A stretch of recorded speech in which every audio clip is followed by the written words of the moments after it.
I wish I could take you on the road, but I brought my gun. She said she loved me, but she left me stranded on our prom. Got 2% up on my phone, just sitting there looking dumb. Just lost my head, my phone, and then while giving directions to mom. Hey, I don't see how to love no more. At first I used to see it. I looked up in the phone and I missed messages deleted. Yeah, say you wanna slide back to the west, but we can't go no more. You just wanna break my heart in this bed that I just let you go. How about I just slide back to the west with you?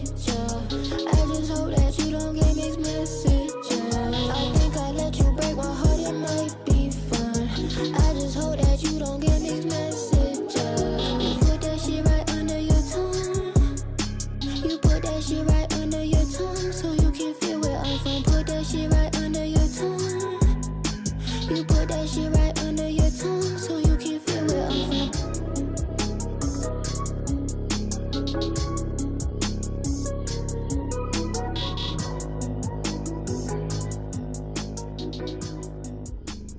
Yo, what's going on? Shout outs to everybody in the building. It's Player Talk Radio. I am your gracious host, DJ Kuda, right back at the helm of tonight's show. Good to see you guys. We in the building. My bad, y'all. I was sick as hell yesterday and still sick now. Couple of things that I want to go over on today's show. Well, tonight's show. Today for me, tonight for y'all. You know, happy Saturday, happy Friday, happy whatever day. Oh, wait, it's Saturday for y'all.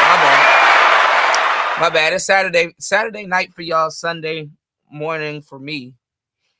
Oh, man. I spent the whole day in bed yesterday, man. Shout outs to everybody here. Please hit the like button. 10 people in the building. Let's try to get at least 1 or 2 contributors. All right, wow, I got 3. Okay, cool. Good to see everybody here. It's Player Talk Radio. Good to see everybody here. All right. Is this a man? I don't know if this is a is this a man? I don't know if this is a nigga, but you guys were telling me for the past couple of days, going over this Meg Thee Stallion thing, that people were bringing back up the gender war, and that we all knew that was gonna happen. The whole gender war thing was about to pop back off, but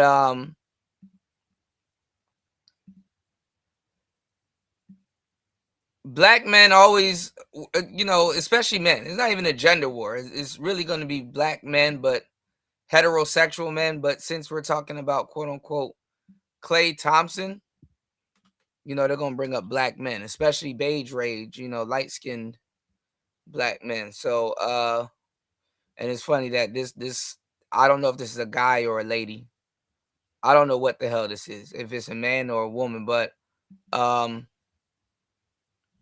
it's funny that it's a light-skinned person saying something, or would be saying something alluding to Klay Thompson, and how it looks. It's like how it looks. Basically, it looks like they're gonna bring skin tone into it. Hold on, I'm looking for something. I'm moving a little bit slow tonight, y'all, so don't mind me. But make sure you guys please support the show. Hit the Cash App, hit the PayPal, so we can get some goddamn medicine.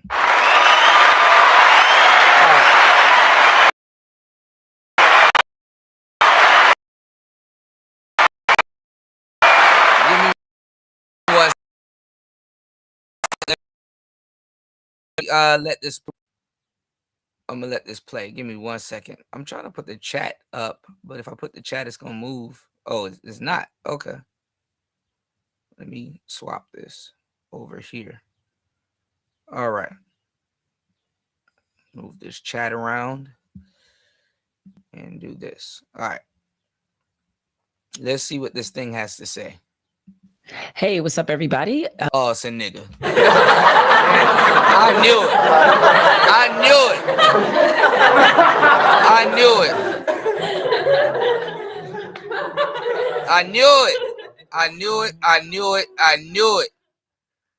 Oh, fuck. All right. This is gonna be an interesting show. I knew it was a nigga. I was like, is this a nigga?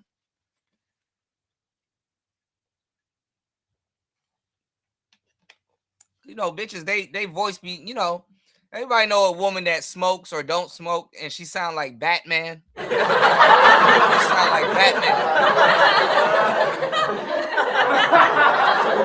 All right, I'm gonna miss the first 10 seconds of this. I gotta go turn my air conditioner off. I don't know why my remote's not working, but all right. What do you gotta say, nigga? They always gotta ramp up the gender wars because men aren't participating. That's the thing. Men aren't. Oh, did it work? Oh shit. Hold on.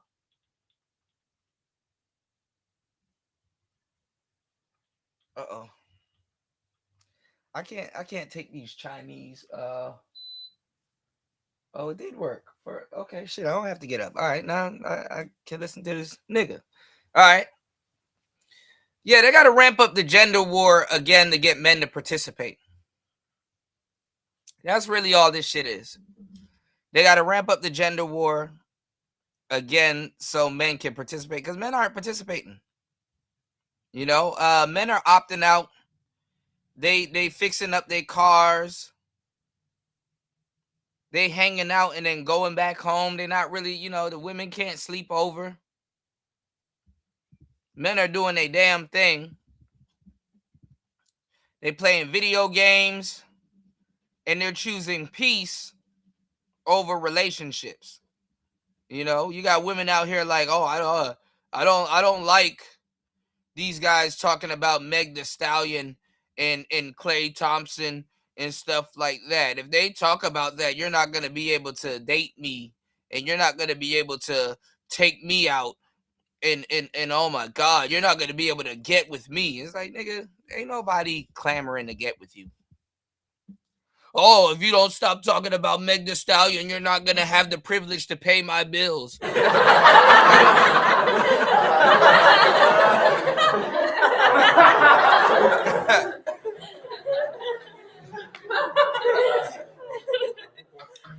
You're not gonna have the privilege to buy me a wig. The fuck out of here. Thank you for joining me for another episode here of Spolitics Live. I apologize for not being with you guys last week. Last week I was actually on vacation, and I thought that I would maybe do a few of these from my vacation, but I wound up not doing any of them from vacation because I thought about it and said, wait a minute, I'm actually on vacation. Went to vacation in the lovely British Isles, and anybody who has been on vacation, I always think the first day that you get back from vacation. All right, well, happy birthday, Malik. Hit the like button on the way in. Support the show. Happy birthday. And is the hardest because then you have to re-enter back into civilization again. So suddenly today I get up and I'm like, oh, so I'm not having rosé at 10 a.m. unlike when I was just in the British Virgin Isles, and apparently not. So excuse me as I... What the hell is this thing talking about? I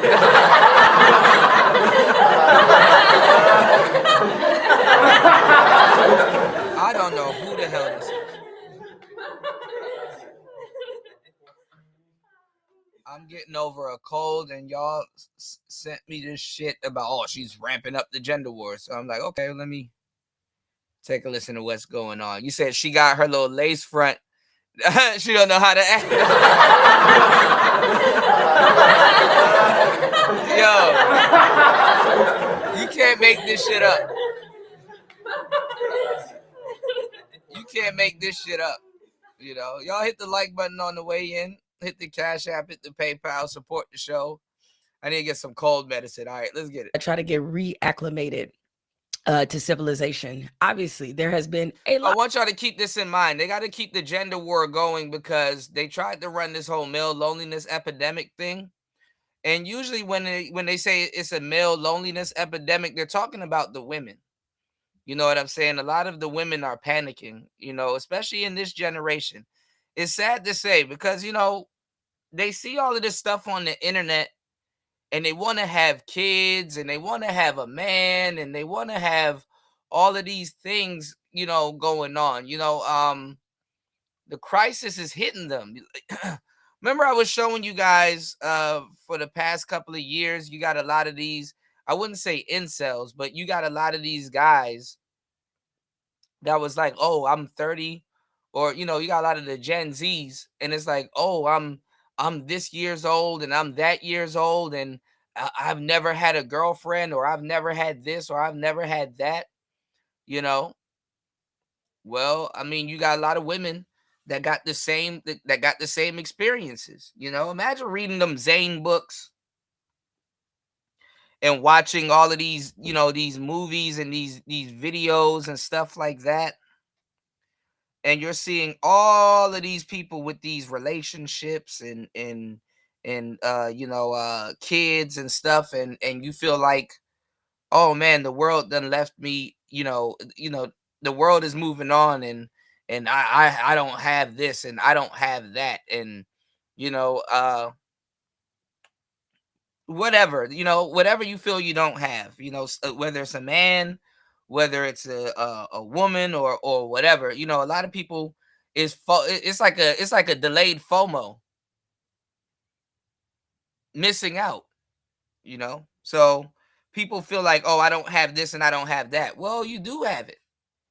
You just didn't act on it, you know, or you spent your best years on the internet talking shit, getting into a quote unquote goofy gender war that ain't have nothing to do with you. It's not like y'all were in the manosphere or y'all were in these spaces that really got shit, that had shit going on.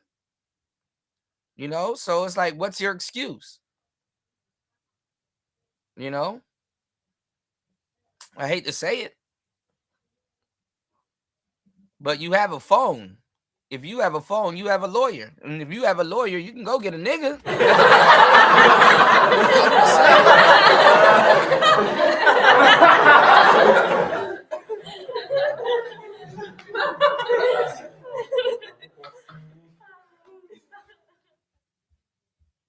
If you let this shit go wherever it went in your life, then it's your fault. You know? If you were selling ass for the most part of your 20s, and now you're older and you're like, hey, I need somebody to take me serious, I don't know what to tell you, man. You can't get mad at the men. You know, if you annoyed every nigga you dealt with, and now nobody wants to be around you because they want peace, you can't get mad. Plus, you can go get on an airplane and go to another city where nobody doesn't know you and go annoy another group of people. I don't understand. But okay.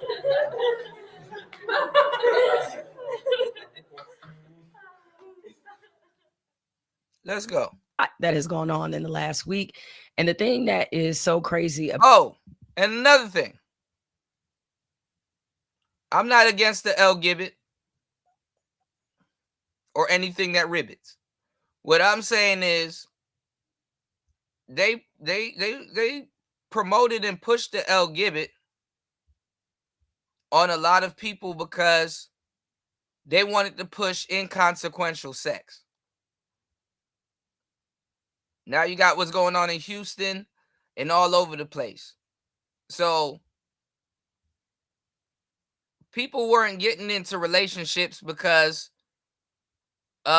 people were promoting exhibition, being it's called being an exhibitionist.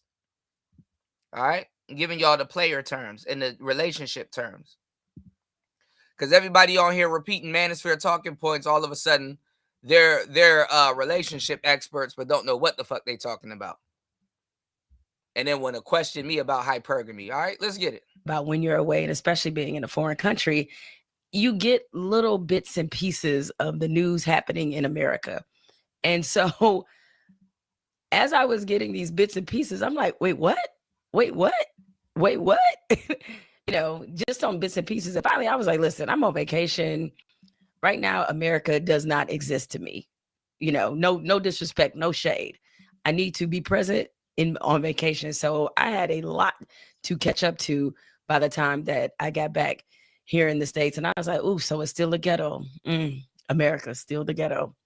So anyway, just want to thank you guys again for joining me here. And as always, make sure you like, subscribe, do all the things. Continue to support the channel. I really appreciate it. And also continue to support my other podcast, Flagrant and Funny with Carrie Champion, which airs every Monday, Wednesday, and Friday. It's also on YouTube. And if you want an audio experience, it's available at iHeart, Apple Podcasts, or wherever you get your podcasts. Now, see, y'all just won't let me live. Not that one. Hold up. I think it was this one. I am a little tired because I'm just coming off vacation. Yeah, and like I didn't get back until very late last night. So I'm just trying to fight through. I'm powering through today for sure as I try to work through 1,300 emails and a whole lot of just craziness. So excuse me, Seville, as I try to get back into society right now. Now, obviously, one of the biggest stories that happened was Meg Thee Stallion and Klay Thompson. I'm going to get to that a little later. But allow me, if you will, can I please start with my Detroit Pistons? Can we start there? Because oh my God, I was watching that game on the plane. I'm not. Let's skip this shit. I'm not about to have. What's going on, DS1? Oh man, listen, man. Good to see you, man.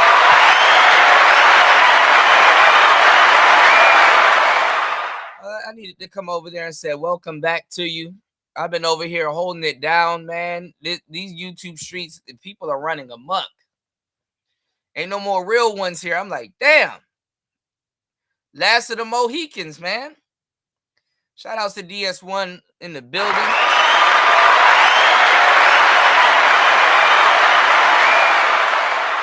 Okay, I knew she looked familiar. She's a sportscaster. I'm trying to figure out if she's a man or a woman. Oh, she's allegedly a female. Okay, she. I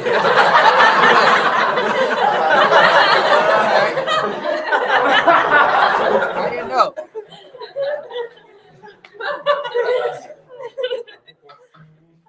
You know, I had to Google it. I had to go check again. I'm like, oh yeah, I remember her from Sports Center.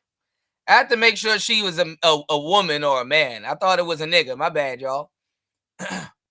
You know what I'm saying? Because ladies, some of y'all, I like the ladies with the nice, cute voices and shit like that. You know, because some of y'all sound like Batman and shit. What's going on, Beachy? Good to see you. Happy Saturday night to everybody. Please hit the like button on the way in. What's going on, Larry?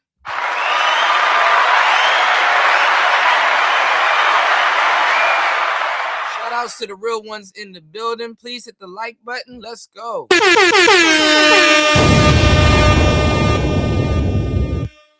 Please support the show. Listen, I'm coming off of a cold. I need to go get some medicine, but I'm here chilling and kicking it with you guys. All right. I thought Jemele Hill was a nigga for a little bit. My bad, y'all. All right.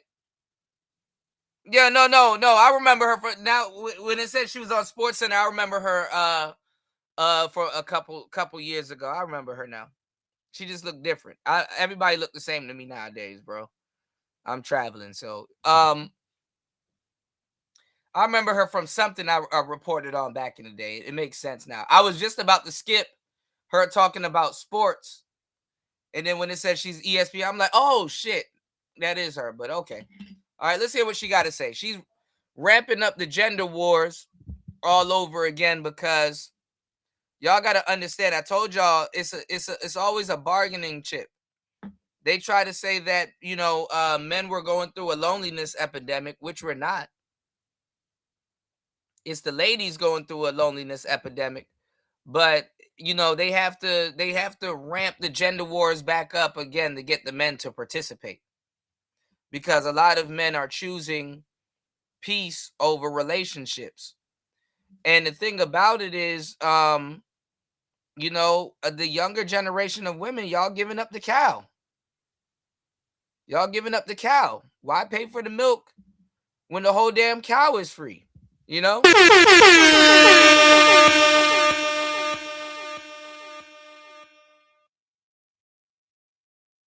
So a lot of women, especially in this generation, they missed out on a lot of stuff. FOMO kicks in a little bit later. See, back in the day, they would just say, oh, well, she's just missing out on stuff. Now they got little acronyms and terms for, these psychological things that we would just call, FOMO. It's delayed FOMO. Insane one in the building. Let's go.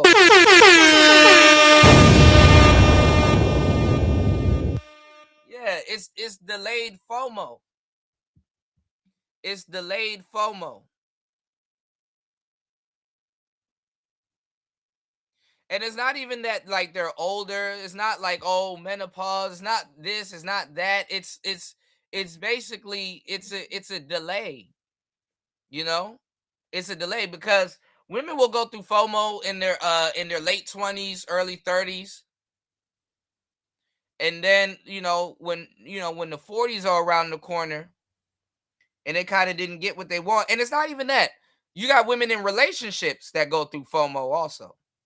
You got women in relationships that go through FOMO.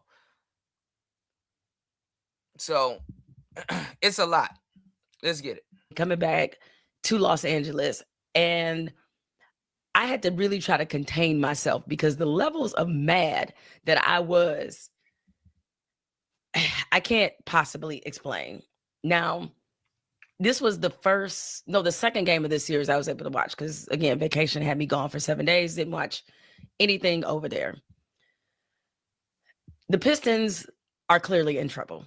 And right now, I would say that it is fairly unlikely that they're going to win this series, because I think up until this point, Orlando has proven that they're the better team for this series.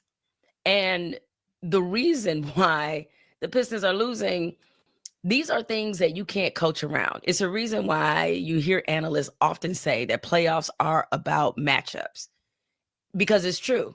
Like, somebody may overall on paper be a better team, but if you get the wrong couple matchups in a series, that seeding doesn't matter. As it was, remember that the expectation coming into this NBA season was that Orlando was going to be possibly in the running for a top 4 seed. You know, they showed a lot of momentum last year. They have a good young team. They got Desmond Bane, another year for Paolo Banchero. They got some pieces. And so when I saw that Orlando was going to be the Pistons' first round matchup, I was very uneasy. You know, people like to say that the regular season doesn't tell you anything. Yeah, it does tell you a few things.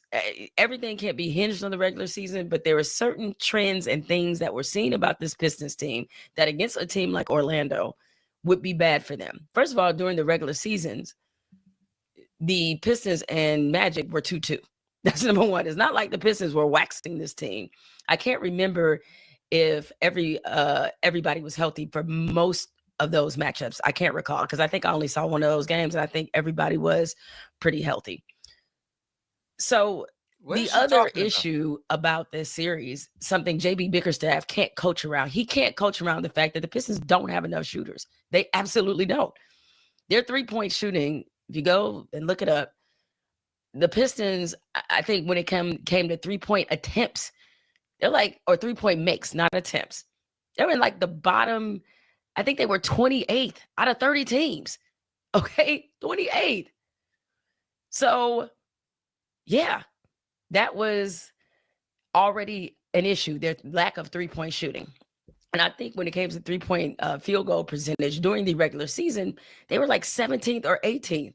So one of their glaring holes is they don't have 3-point shooters. So at the trade deadline, it was suggested, it was talked about that maybe the Pistons need to go out and get some more shooters. Because the biggest difference between this Pistons team and last year's Pistons team, which I thought, you can call me a salty fan, I honestly thought we were better than the Knicks. We lost 3 home games by a total of 6 points. I thought we were the better team in that series. We didn't win. It's fine. Got it. But one of the major components, or 2 of the major components that we lost, was Malik Beasley, DNP gambling, and Tim Hardaway, who I believe is in Denver, if I'm not mistaken. What's going on, Buster? So those were guys that were fantastic shooters. I think Malik Beasley led the league in 3-point shooting last year. So you take that component out, and we don't really address how to replace that. And this is what you get. So the lack of 3-point shooting is killing them. Part of the reason Cade Cunningham has so many turnovers is because Orlando has pretty much decided that they're going to suffocate him. And one of y'all other dudes got to beat us. Jalen Duren has had a phenomenal season. I thought he was going to win Most Improved Player. He was one of the finalists. But the truth of the matter is Jalen Duren is very limited.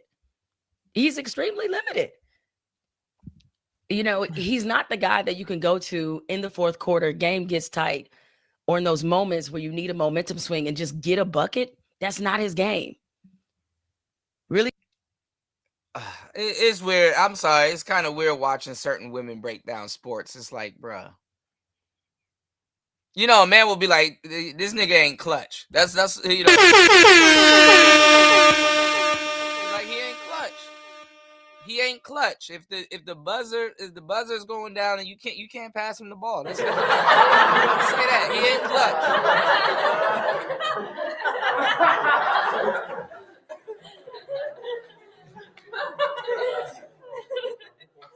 Some of y'all sportscasters, y'all need to play 2K. And a little bit of Madden. It takes your fan experience to a whole different level.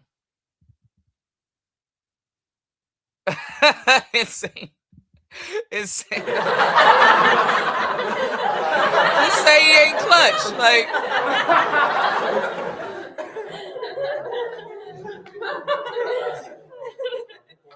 you know, it takes them like 30 words. For us, it takes like 5 words. Yeah, he ain't clutch. You don't gotta go out of your way to insult. You don't have to give us a paragraph to insult the nigga's game. Just say he ain't clutch. That's it. Good rebounder, really good defender, great in transition, putbacks. So they just use all these little $20 words and shit to make it seem like they know what they talking. Just say he ain't clutch. Damn. Dunks, that's his game. His game is not, let's drop it into Jalen Duren and see what he can do. And in this series, Jalen Duren has been absolutely awful. He was the second leading scorer on the team. They be trying to be Stephen A. Smith. That's where they fuck up. And he's been terrible in this series. Wendell Carter is just killing him.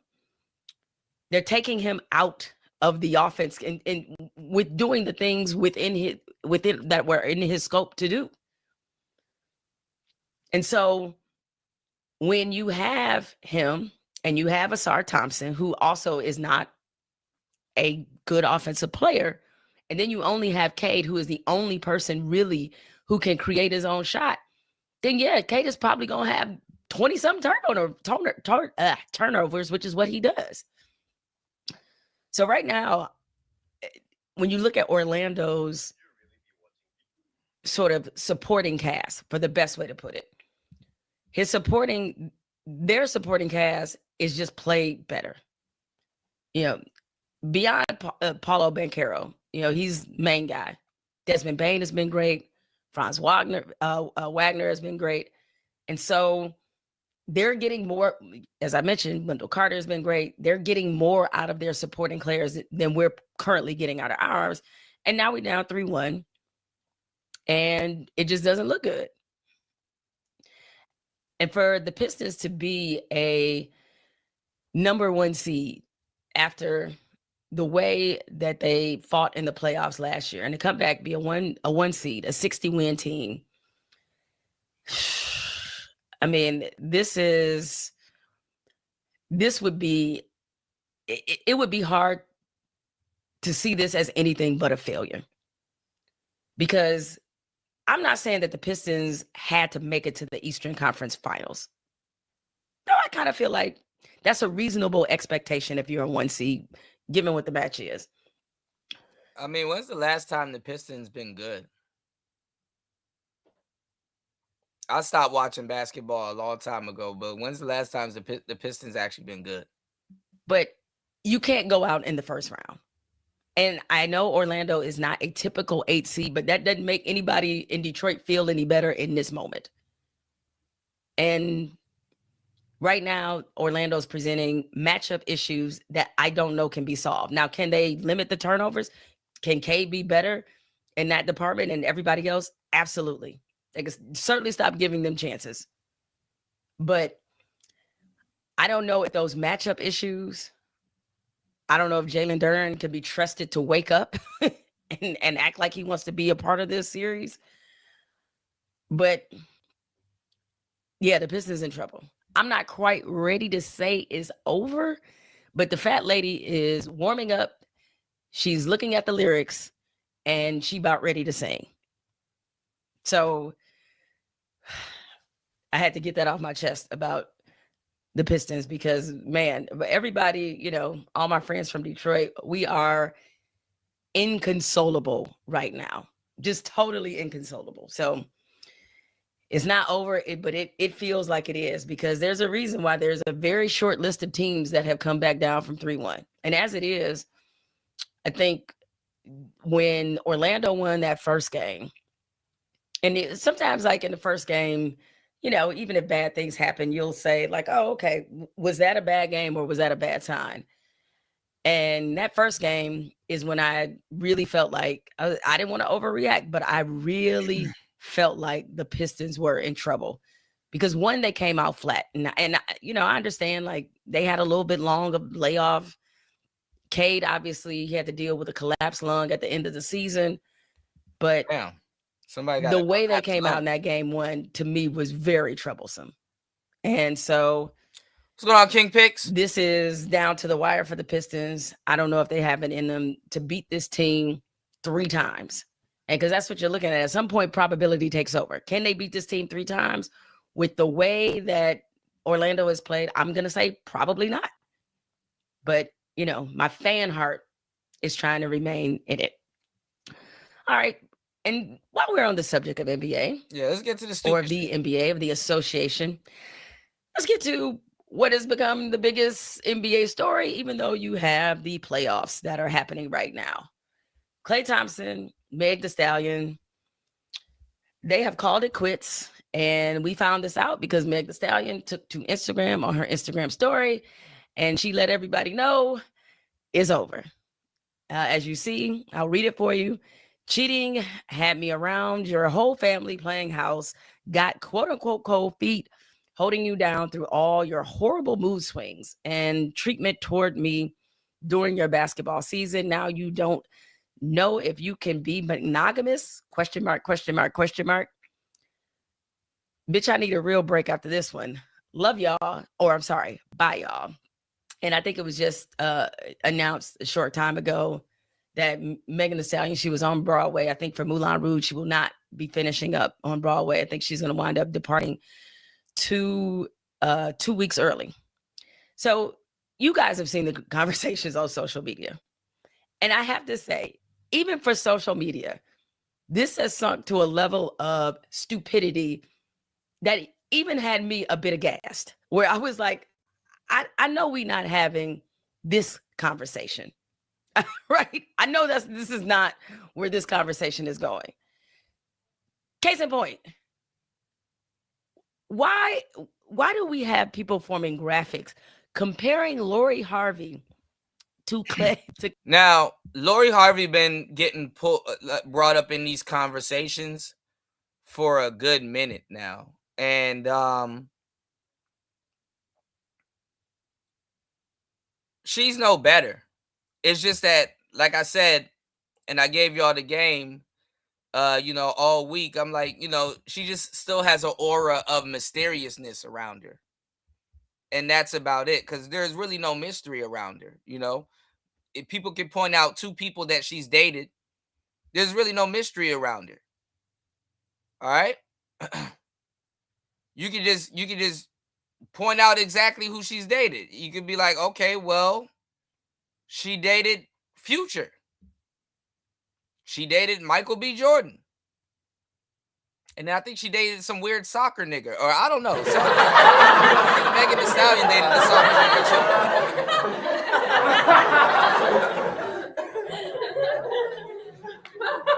That's really it. So she's not really a mystery anymore, And I have an ongoing joke on Player Talk Radio, like we don't even know what she sound like. So it's really no mystery. Her history is not a mystery. She's a mystery, but she's not doing really well with the dating also.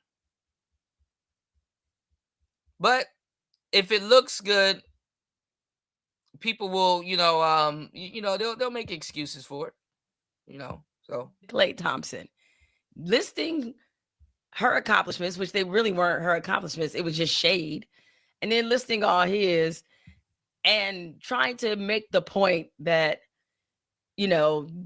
this is why somebody like Lori Harvey is seen this way. Meanwhile, pristine Klay Thompson with his 4 rings and $300 million in his career. I'm like, what? I mean, what is happening? So there's been some intense conversations among men and women about this. And there's a couple things that are easy to note and easy to see. Yeah, as I just popped up that comment, there's a lot of misogyny. And it's there we go. It's with Meg Thee Stallion in general. Like, one of the reasons you had so many women rooting for her in this particular relationship is because of all of the idiotic, stupid, misogynistic conversations that were around Meg Thee Stallion. And I'm telling you, and I'm pretty sure Klay Thompson realized this too. Let me stop it right here. Meg didn't make Klay Thompson look any better. You know what I'm saying? Bust all in there. Bust all over in there. She didn't make Klay Thompson look any better. What's the matter, Daddy? All right. During the whole Tory Lanez ordeal. Listen, I was aware of who Tory Lanez was, but the level, the way his popularity soared because he shot a woman was really bizarre. Or maybe the word I'm looking at is misogynistic. I was like, you don't even. Popularity didn't soar because he shot Megan Thee Stallion. It soared because he's in jail wrongfully.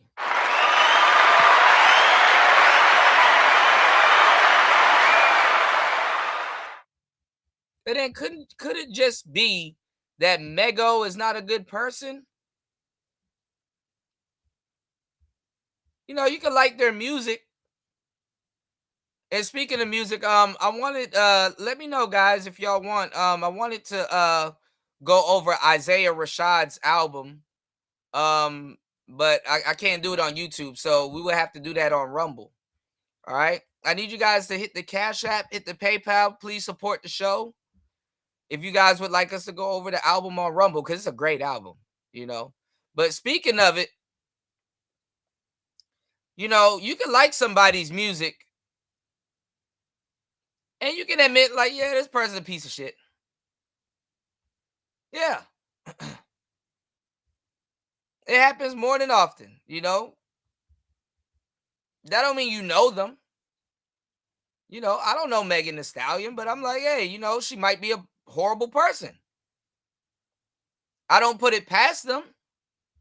You know, I'm not gonna lie, I gotta separate R. Kelly from his music, but I'm not gonna deny he might be a horrible person. It happens. You know, you don't get the full story. For example, I'm a DJ. I know everything, damn near everything about music. You know, I'm gonna tell you the truth. I like Aaliyah. Oh, I'm going there. I'm going only because I'm sick.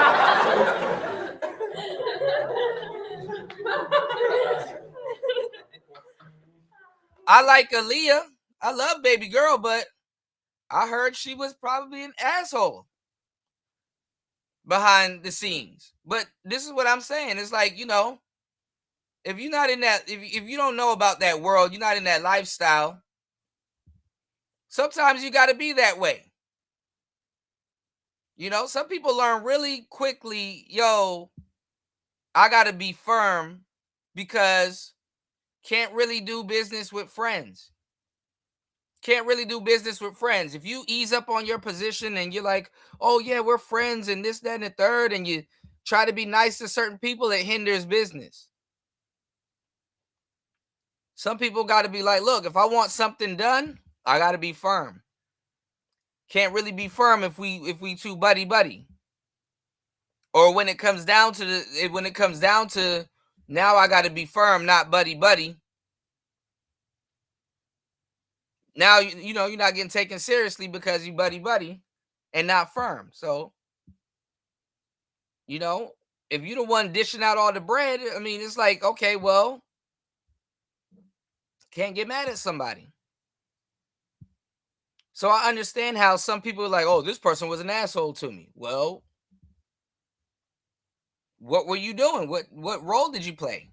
Oh, I drove this person's limo or whatever. It's like, well, maybe they needed somewhere to go and you was making them late, or they was late, or for whatever reason. You know, you got to conduct business. You got to separate the two.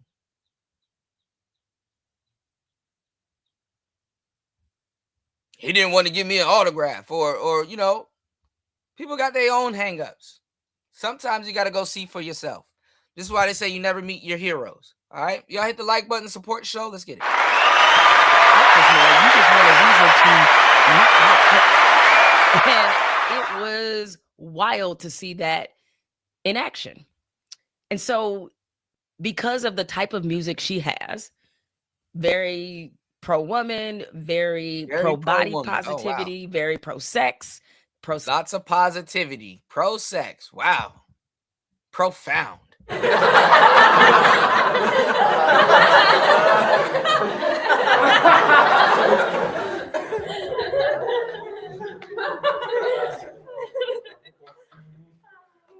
transcript, bring up some of the lyrics. Look at this. Klay Thompson and Megan Thee Stallion call it quits. Manosphere explodes. What you know about the Manosphere?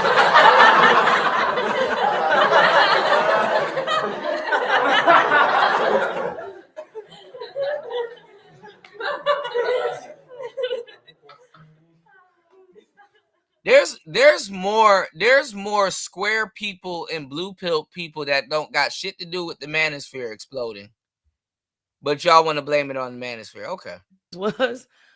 But the level, the way his popularity soared because he shot a woman was really bizarre. Or maybe the word I'm looking at is misogynistic. I was like, oh, you don't even like this man. You just want a reason to not. And this is where the shit gets goofy, because it's like, okay, if we're gonna act like we're being fair, why don't you call out the misandry? Why don't you call out the misandry?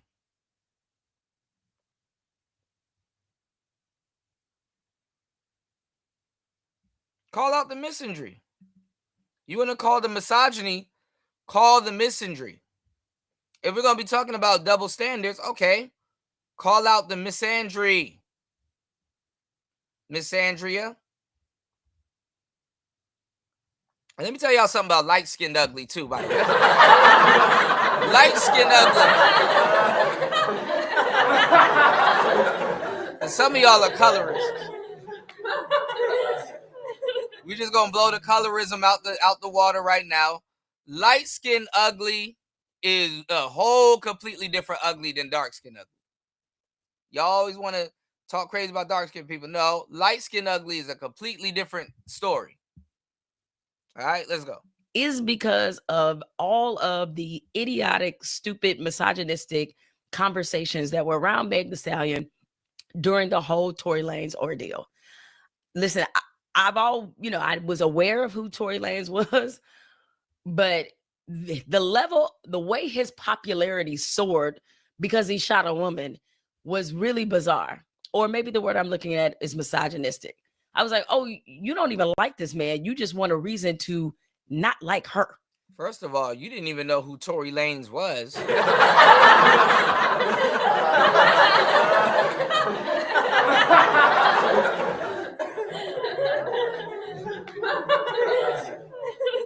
And you're drawing conclusions on a topic that you're not even privy to. She didn't even know who Tory Lanez was. How about, since you're just now discovering who Tory Lanez is, you kind of hold your judgment in comments because you just now found out who the hell Tory Lanez is. Not even. You just rediscovering him or discovering him. Could it be that he's in jail wrongfully? Could it be that you don't have all the pieces to the story? Tory Lanez went to jail defending black women.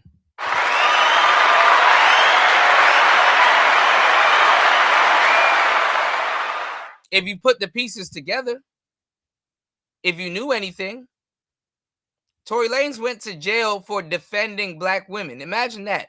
A nigga gets locked up for defending a black woman. Go look at the pictures of Kelsey. Go look at Kelsey's legs.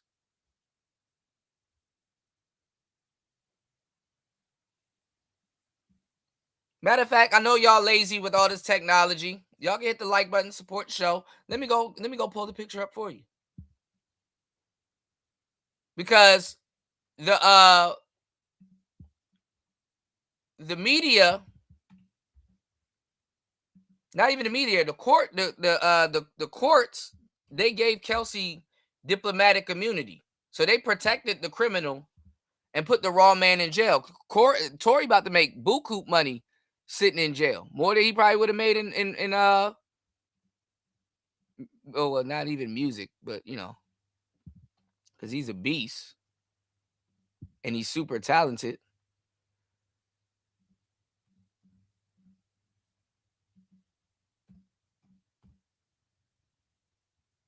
Let me see.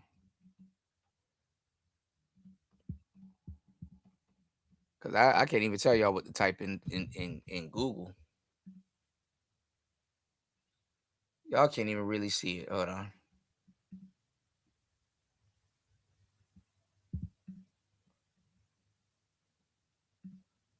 Kelsey tried to shoot Meg Thee Stallion, and Tory stopped her from shooting Meg Thee Stallion.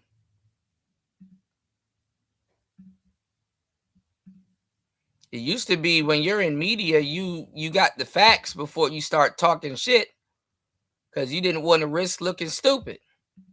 Niggas just don't give a fuck. They just, you know what? Fuck it. I'm going to just look dumb. All right.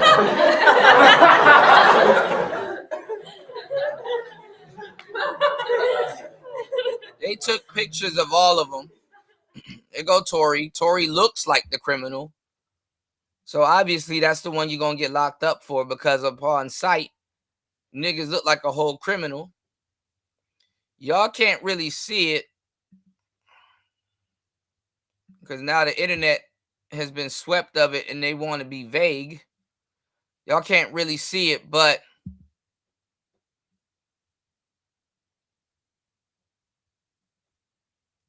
let me type in Harris.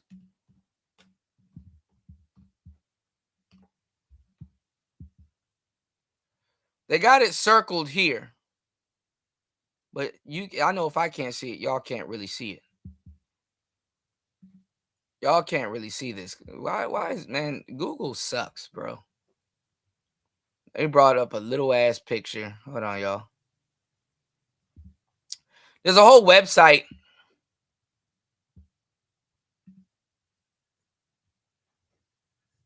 I don't have the website anymore. Hold up. Because I could zoom in for y'all, but if the picture quality is horrible, now they're trying to scrub the internet of it. But y'all can go check it out. Y'all go look at the pictures from that night. This woman's legs is clawed up. You kind of see it here. But her legs are clawed up. Like she got into a fight with a Wolverine. But she got into a damn fight with a stallion.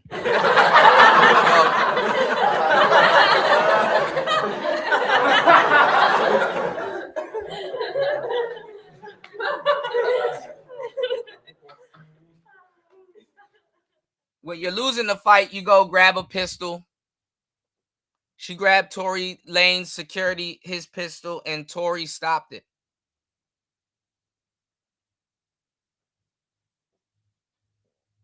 His prints wasn't even on the damn gun. But who cares? Who cares?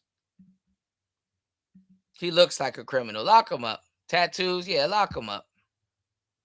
Who cares? All right, Jamello, let's see what you got to say. And it was wild to see that in action. And so because of the type of music she has, very pro-woman, very pro-body positivity, very pro-sex positive. Look how she looked up and to her left. When you're fabricating something that you look to your, you know what? I'm not even going to give y'all that game. Hit the like button, y'all. Almost an hour in. Support the show. Let's go. Looking at is misogynistic. I was like, oh, you don't even like this man. You just want a reason to not like her. And it was wild to see that in action. And so because of the type of music she has, very pro-woman, very pro-body positivity, very pro-sex positive, because of the type of music that she creates, there's a group or a faction of men. I'm not saying it's a big group, little group, whatever. Let's just call them a faction of men who really hate Megan Thee Stallion. And I think part of the reason they don't like her is because they don't like the fact that she is not just independence, but she glories in her sexuality and glories in it from a entertainment standpoint. And so they've used. What does this have to do with her getting broken up with?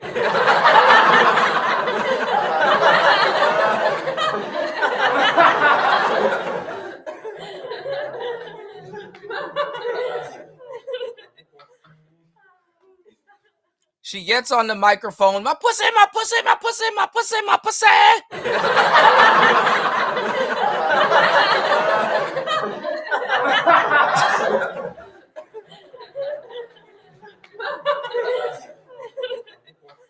Here come niggas that don't even know anything about lyrics. Oh my God, so profound.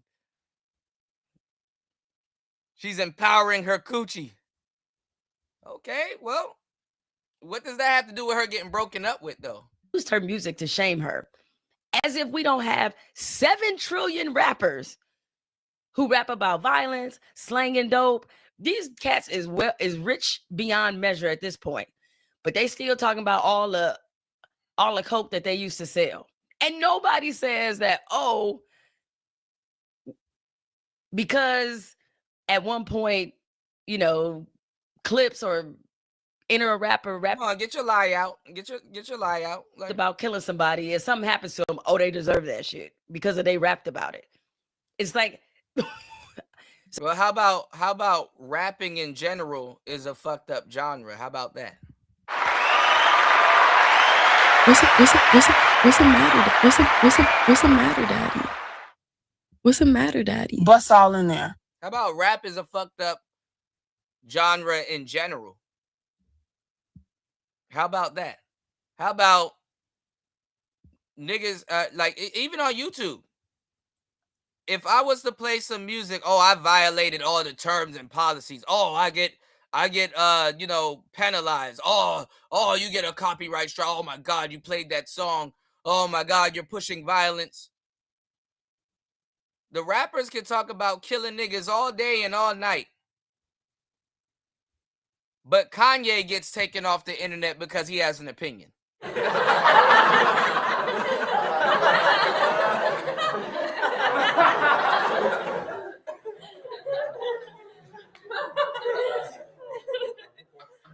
Now, I'm not saying Kanye's any better or I agree with him. Right?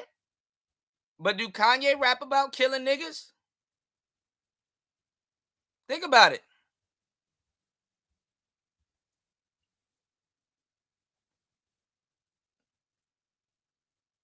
See, I'm in the actual space. I push, you know, free speech for men, whether I agree with them or not.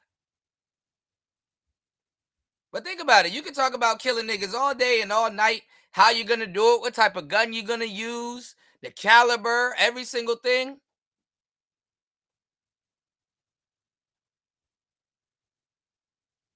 That don't get you banned. See, it's really hard for the men that really speak up for actual men to get support. Because I could just shoot from the hip and bring this shit up, and it's like, well, damn, that is kind of true. King Von ain't get kicked off of Spotify.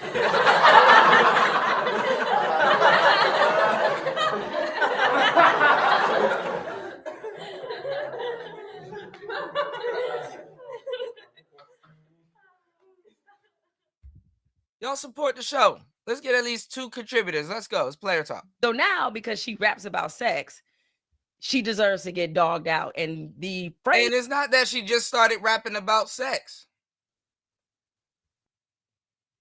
I can tell you don't listen to Megan Thee Stallion. Her biggest song, what she came out with, or her debut song, was Big Old Freak.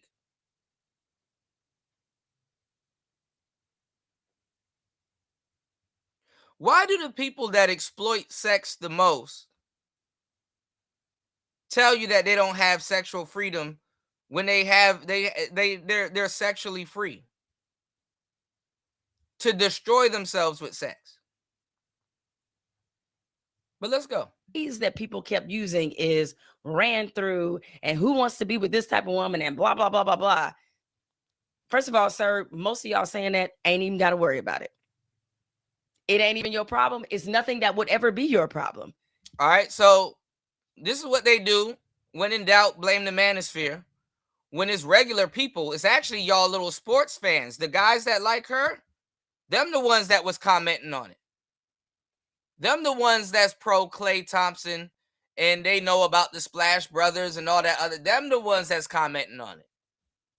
And that don't make them manosphere or you know, red pill. So they got to blame it on the red pill. And where her goofy ass is walking this down is a generic road that I've heard thousands of times, because I'm original. I had to defend men when it comes to stuff like this. It's like, this is my 1000th time hearing it. Whereas you got a lot of people running around here as subject matter experts. This is their first time hearing it. So she's going to tell you it's not your problem. It's not your issue, because she's going to walk y'all down to the incel conversation. And little do they know, it makes them the biggest hypocrites on the planet, because it's like, okay, well, you're saying that Megan Thee Stallion's empowering women and selling sex and talking about sex and her pussy, her pussy, her pussy, her pussy, her pussy. But whatever you're going to talk about, it contradicts itself, because now you're going to, by proxy, backwards and backhand shame men for not getting pussy. Because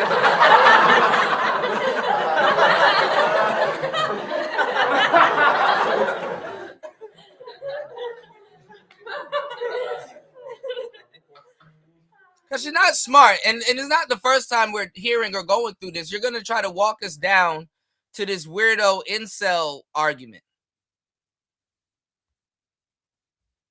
Somebody's an incel. Not saying they saving it for marriage. They just don't get coochie. Let's go. Got a whole list of men, no disrespect. Y'all out here dating 2s and 3s, but you telling everybody else what you ain't gonna date. Sure. Says a 2 + 3.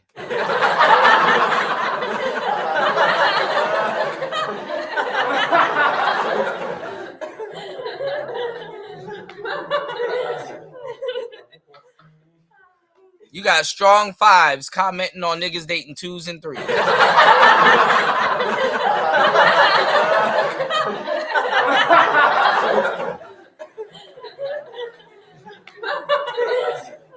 Oh, this is easy work right here. This is definitely easy work. Sure, my guy. I believe you.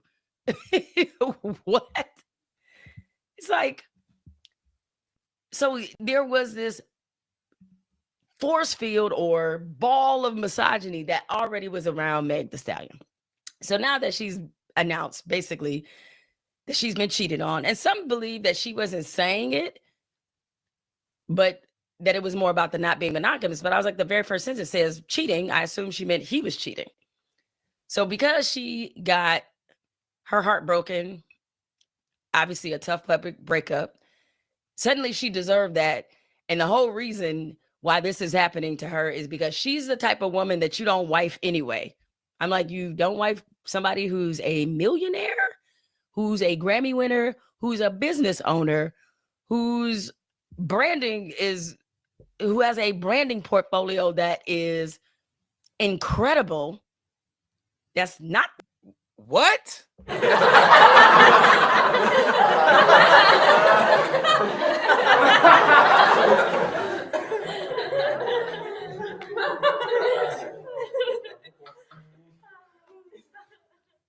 And I hate to say it, Cardi B is more marketable than Meg Thee Stallion. I didn't expect Cardi B to get to where, I mean, I'm not like looking or judging people's like career, but I didn't expect Cardi B to get to the level that she did, you know?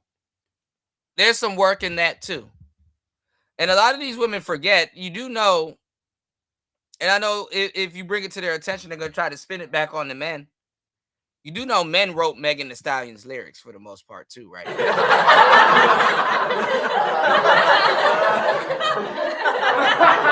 that out there.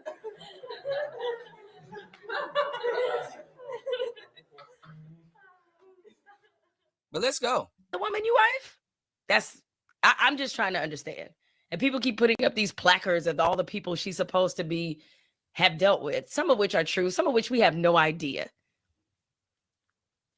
And suddenly the intonation is, oh, because that's one extra dude too many. This is what happened to quote unquote hoes like her. Like, do y'all, some of y'all, because I don't want to put it on all men, because I choose to believe all men Better not. don't think like this. You're gonna alienate your fan base. You better not. And I'm gonna tell you the truth. Megan Thee Stallion makes women like Jemele Hill feel better about themselves and their decisions. You know, there's nothing wrong with being a career-driven woman and saying fuck men for a good percentage of your life, and then all of a sudden you want to double back and get married. You know, once your coochie start having another heartbeat. So, you know, it happens.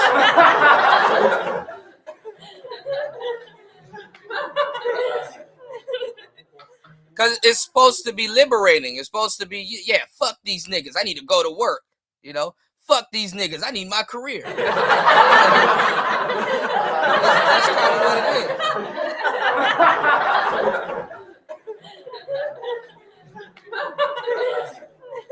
You're a working girly, right? You're you know, that's the aesthetic you want to pull off. It's no secret. Like, the fuck these niggas. I need to get, you know, I need to listen to somebody that's not my nigga. You know, your boss. Show your boss more respect than the nigga that's fucking you. But then again, y'all be fucking y'all bosses too.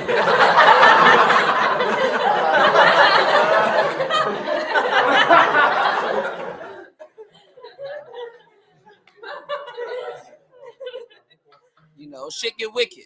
Shit get wicked, y'all.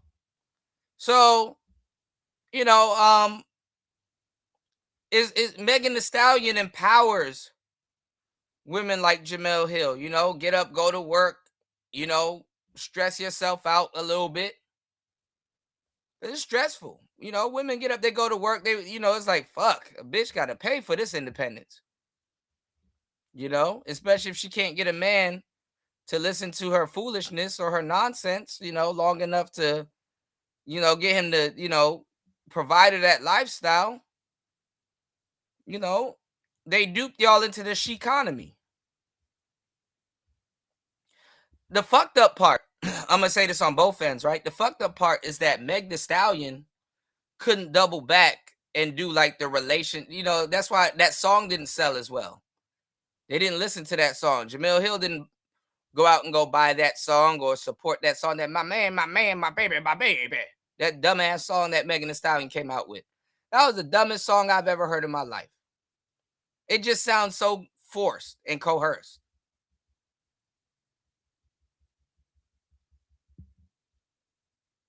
You know, the female fan base will turn their back on you when you start making pro-relationship songs. So they'll like you if you're running around Hollywood with a nigga, but they don't like you when you start rapping about it. It's like, all right, look, you kept us single. Don't switch up now and start talking about your nigga, because, you know, they did that with Ciara. Ciara tried to come back off of retirement talking about this is for the independent ladies, the mommies, and all this other stuff, and them bitches let her have it. They're like, no, don't do that. Nope, don't do that. The only person that I know really, because even Rihanna can't come back out talking that single lady shit. They're gonna put her through the ringer. So it kind of shoots them in the foot. Same thing with the divestors. Once they get them to get their white man, they gotta give up their career. When it comes down to the women that they're trying to dupe or impress, or that they used to be a part of. You know, it's like the black pill. You got a lot of fake black pill cats around here that will get mad at another black pill cat for getting a girlfriend, but it's like, bro, y'all sit here and complain about not getting bitches. So when you actually get a woman now you mad? Or you, well, it's two things that's going on too. You know, because if I was to not bring up this type of game, I'll be disingenuous. I'm about to lace y'all with some game, all right? Y'all look out for the cookout. Support the show, all right? The black pill cats get mad at the black pill guys when they get a girlfriend, because to a certain degree they know their friend, and they know their friend is going to be fake as fuck. if you have a bunch of single women hanging out with each other and they like, yeah, fuck these niggas collectively, right? They collectively like, fuck these niggas, right? They know as soon as they homegirl get a man, she gonna disappear. She not gonna come around no more. She gonna be fake. She not really gonna want to be seen with these girls. She can't really have an honest conversation with them because she be intended to. And now when they speak, she gonna be like, well, not all guys are bad. When it used to be 100%, fuck these niggas. See how that works?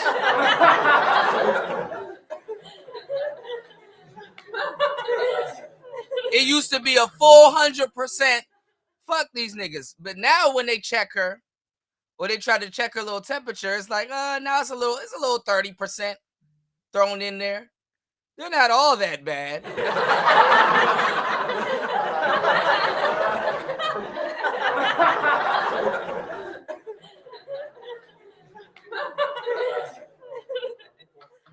So it's the same thing with the guys. It's like, yeah, F these bitches. They're not making the right choices.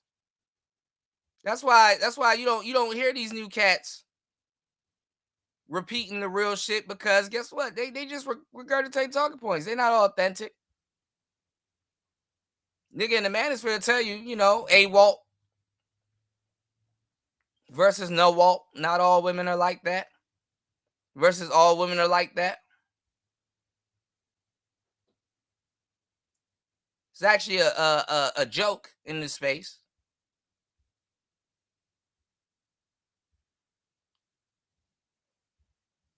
You people don't know what they're talking about.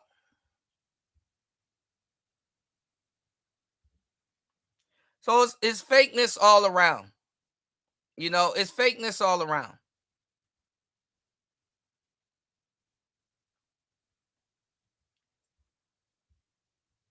So you can't blame this shit on the damn manosphere. No, it's the people that y'all watch and support. Jemele Hill got a lot of guys that sit there and they support her.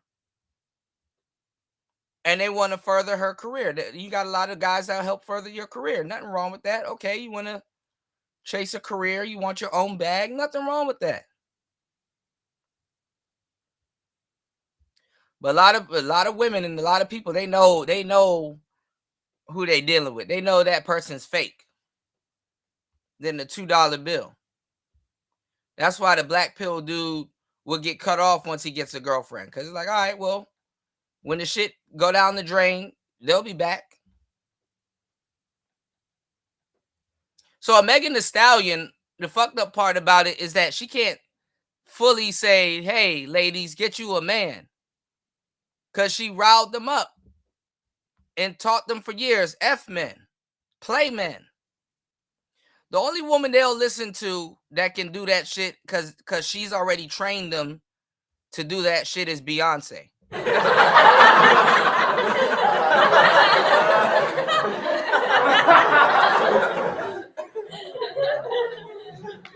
Beyonce is the only one that can openly contradict herself.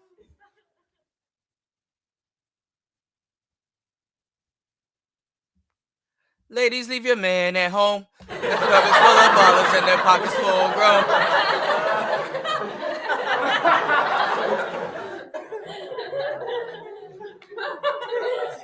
Y'all forgot that song? Ladies, leave your man at home. The club is full of ballers and their pockets full grown.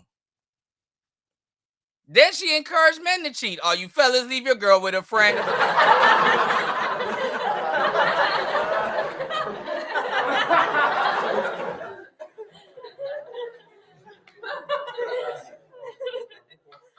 Cause it's 11:30 and the club is jumping.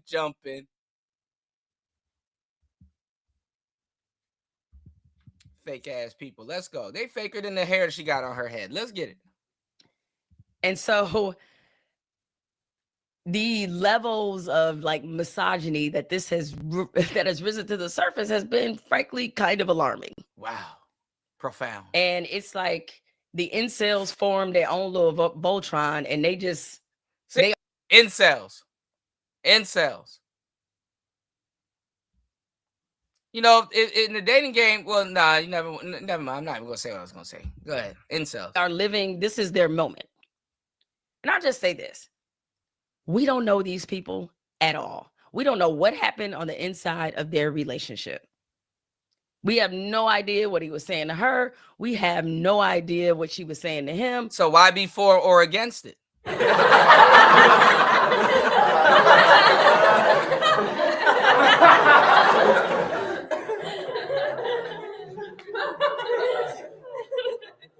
If you logically came to that conclusion, why be for or against it? Why have an opinion on it? We do not know anything about these people. But I do know that I'm not going to sit up here and say that because Meg raps about WAP, that she doesn't deserve to be loved or that she doesn't deserve to have a good thing. Well, she does. And the manosphere, if you listen, because half the people y'all listen to ain't manosphere at all, the manosphere is saying the same thing. We're not saying she doesn't deserve to be loved. We're not saying that she can't be loved to a certain degree. We're saying that she can't be loved on the level that she would like to be loved. And it didn't take the red pill or the manosphere to tell y'all you can't turn a hoe into a housewife.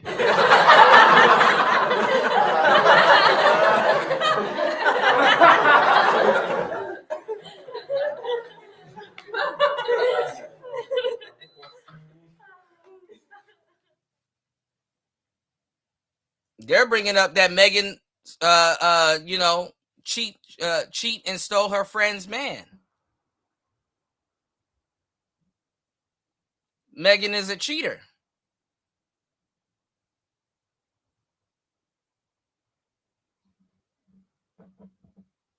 See, when you're not fair, you would get mad at karma.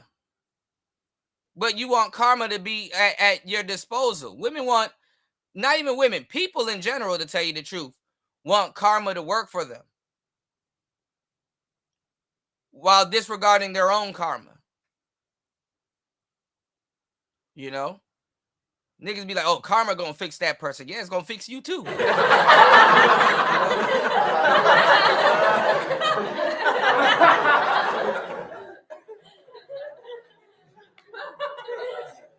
You ain't exempt. That's why I give my players and my playettes the game. I appreciate you guys when y'all support the show, because I tell y'all about Dharma, your life's path. If you on your life path, turns out a little bit different. All right, y'all hit the links in the chat. Hit the Cash App. You can support the show at $PTV 888. That's $PTV 888. That's $PTV 888. If you guys are soaking up this game to edify your brain, you know what I'm saying? Giving you this knowledge you can't get in college.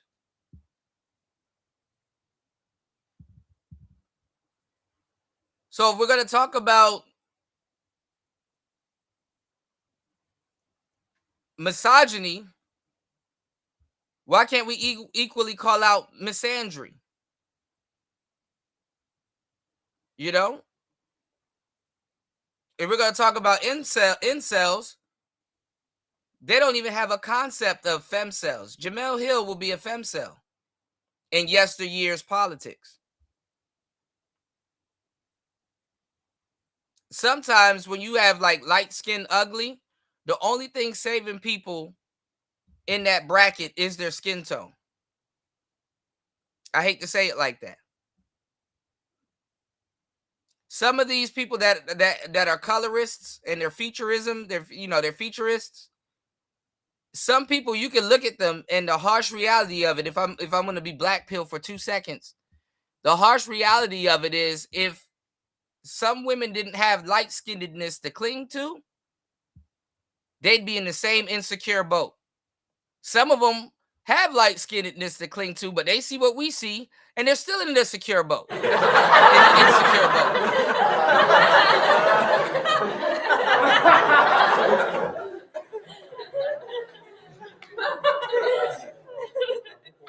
All right? Giving y'all this good game on a Saturday. Believe it or not, skin tone don't save everything. All right? It's Saturday. Please hit the like button. Share the show. Support the show. Hit the Cash App. Hit the PayPal. An hour and 21 minutes into the madness. You said, I didn't know that was her damn life. I didn't know that was her damn life hitting her that hard. What do you mean, Spawn? Yeah, Megan got a lot of, stuff that come with her. I'm not saying that she doesn't deserve love. Everybody deserves love. It's just that, and I'm not judging her saying that she doesn't deserve love. I'm just going to point it out that I wouldn't be surprised if she doesn't get it on the level that she wants. A lot of women, I wouldn't be surprised if they don't get married, If I'm going to tell you that a lot of women lock themselves out of the hypergamy market, obviously a hypergamous woman, a real hypergamous woman is already married. They're married. A hypergamous woman is married or have been married. What's going on, Kwafi?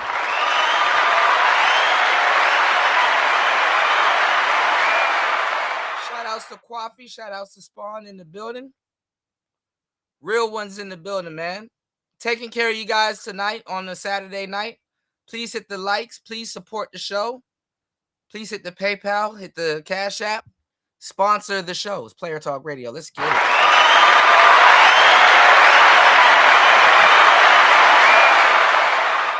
Oh yeah, Janelle Hill. She's stressed out. She got the raccoon eyes and everything. Light-skinnedness don't save everything. Trust me. Trust and believe. That is the metric. Did Jay-Z deserve to be with Beyonce? It's been a large, significant part. All right.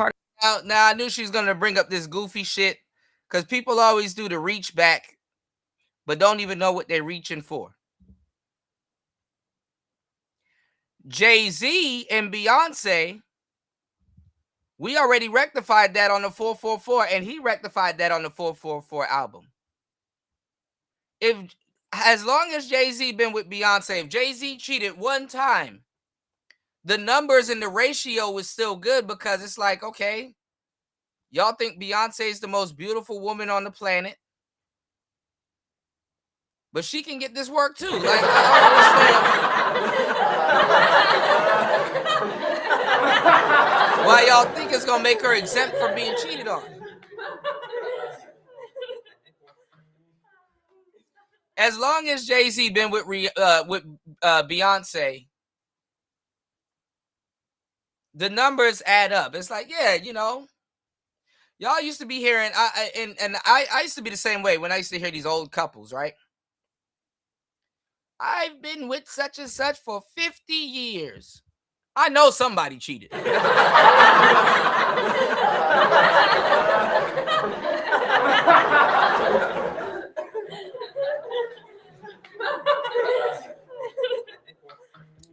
I know somebody cheated. It's just glad that y'all made it 50 years. But I know somebody cheated.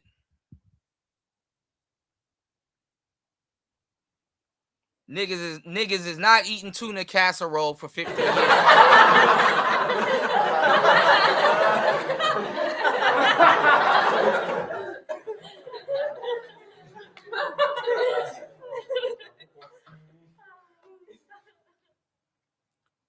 Like when you're a single man and you actually get play, ladies, just think about it. You're a single man, you actually get play. If you can look forward to anything, you probably can look forward to coochie, respectfully, right?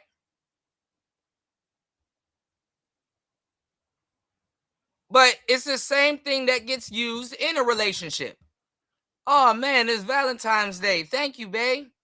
Man, I got to get you a bunch of stuff. I got to buy cars with bows on top of it. I got to sprinkle roses around the fucking room.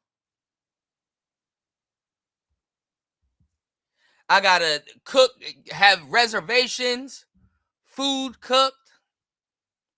I got to dress up and match and do everything to the T. I got to be a lover boy. I got to be the biggest simp on the planet for a day. And what do I get at the end of the road? Oh, pussy.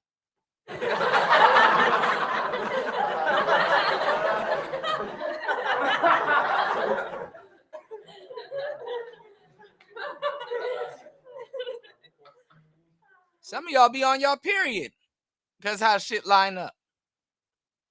What do I look for? Oh, pussy. Oh, man, it's my birthday. Y'all see where I'm going with this? It's my birthday. Mama got me some socks. I may have gotten him, you know what, I'll give you the benefit of the doubt. You may have bought him like Madden or something for, you know, PlayStation game, or maybe a part for his car and shit. Nigga bought you a cold air intake filter and shit.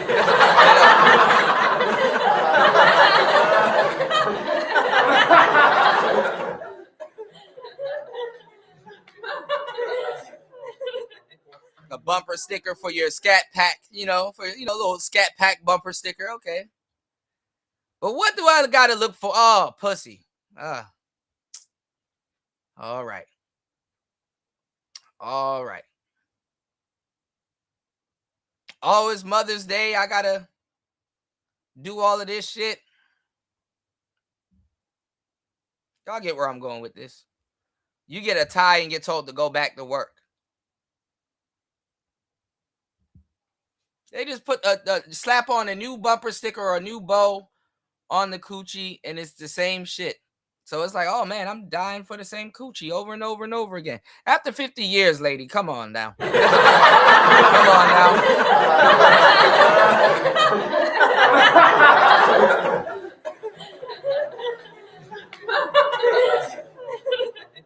You can yell my pussy, my pussy, my pussy, my pussy, my pussy, and be at one with your nature.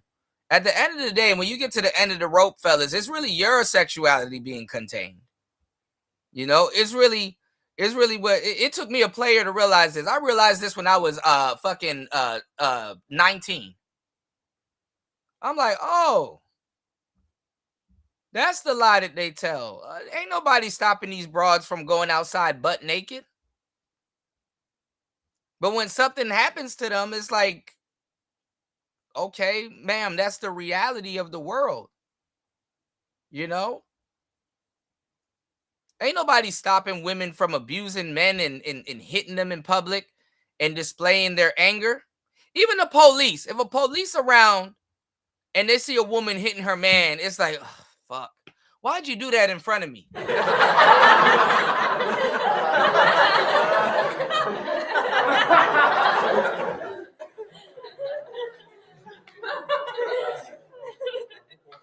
Now I gotta enforce the law when I really didn't want to. Because it's okay for women to hit men.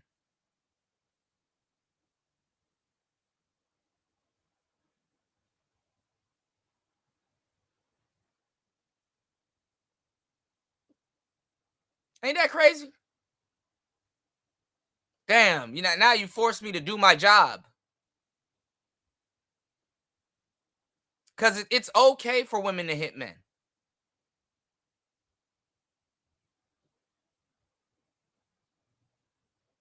Women can go outside butt naked, and I'm not making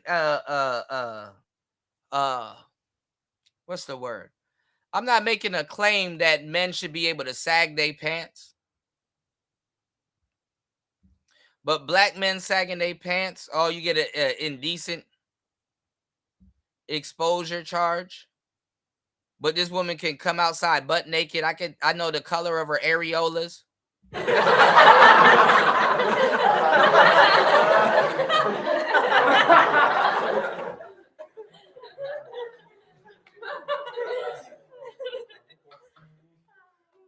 Niggas got to sit up there and feel dumb on the back end. Oh, we went to Disney World and it's like going to Magic City. These bitches turning Disney World into Magic City.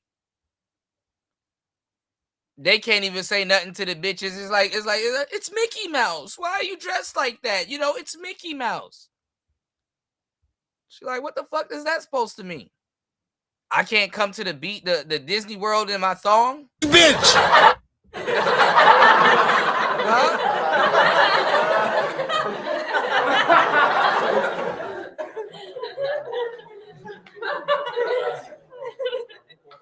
Niggas gotta sit up there and baby grown women. It's Mickey Mouse.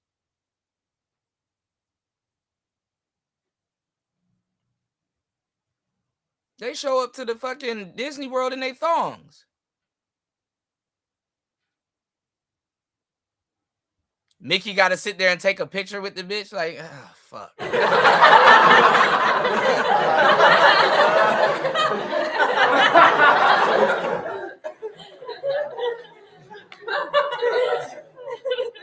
know this going to circulate around the internet. She got her titties out.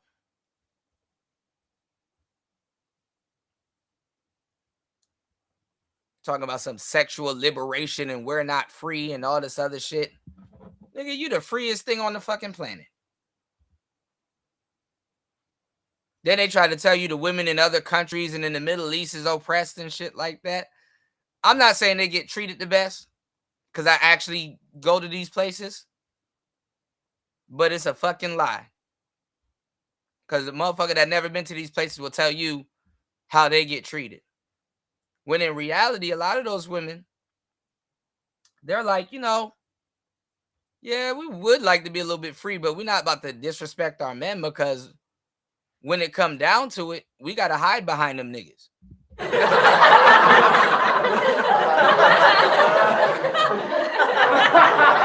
That's the part of the story you wasn't prepared for. When it come down to it, we got to hide behind them niggas. All them feminists that hyped y'all up, when it comes down to it, they hide behind their white man. Because they know there is no feminism without patriarchy.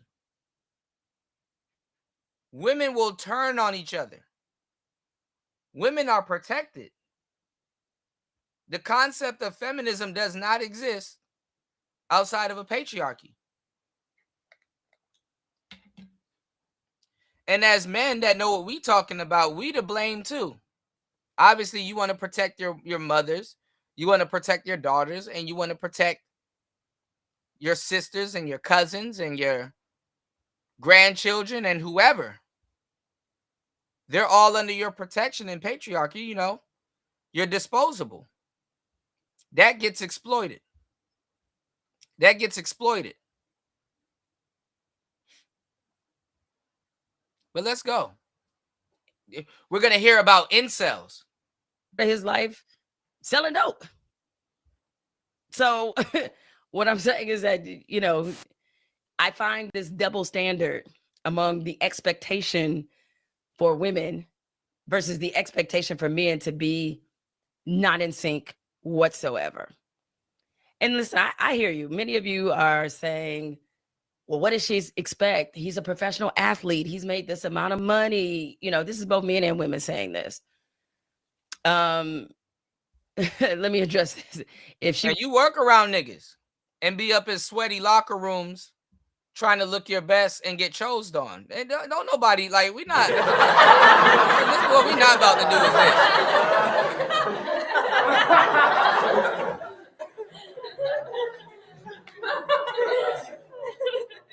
They probably didn't snap at you quickly because they thought you was a nigga. All right?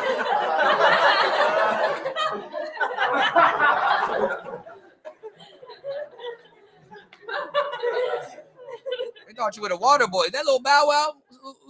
Who invited little Bow Wow in here? That little mama?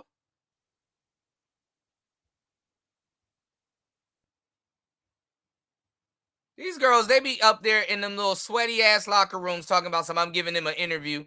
That's bullshit. Back in the day, they never used to let bitches in the damn locker rooms. Stephon Diggs somewhere around there. They're not letting no bitch in no damn locker room.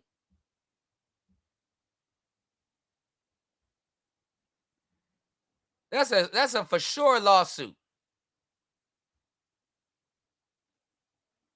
Ain't it funny, fellas, how if you quote unquote talk manosphere barbershop talk on the internet, you can lose your job or it'll stop you from getting a job.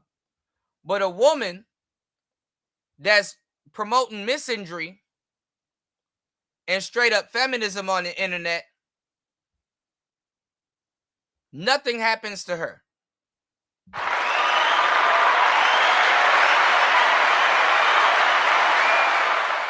Bitches be butt naked on the internet, blowing weed smoke in their kids' face, and nothing happens to them. I've been doing this for a long time, and it's sad that shows like this don't really get the support that they need. Shout outs to the few and real supporters of the show.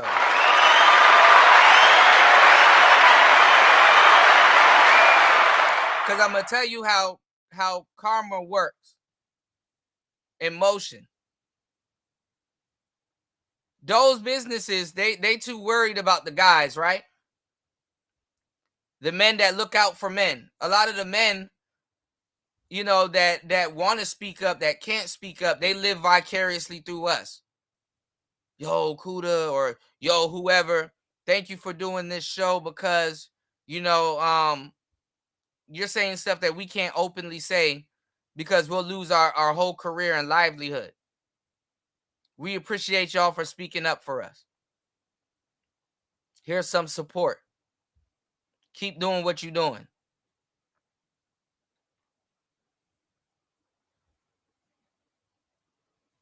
Right on. I've done shows for years talking about this, right?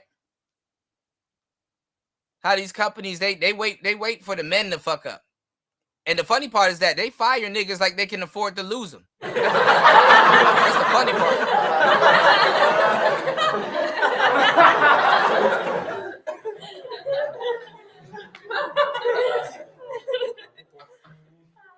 Last hired, first to get fired.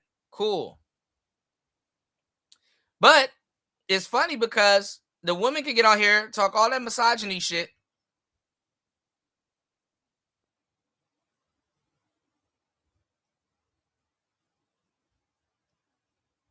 And they're okay when they're the biggest threat to the actual company and businesses. They get men at the job fired. Whether he's right or wrong, they get them fired. Right? They get managers and CEOs, because the CEOs ain't gonna sit around and go back and forth in court. They just fire you and pay her out. Right before they leave a job, they make sure they get somebody up there fired if they got dirt on somebody. They're not taking that little weak ass last day paycheck. Nope, they getting paid. They getting cashed out. The business should be more afraid of a feminist than a quote unquote misogynist, if that's the case.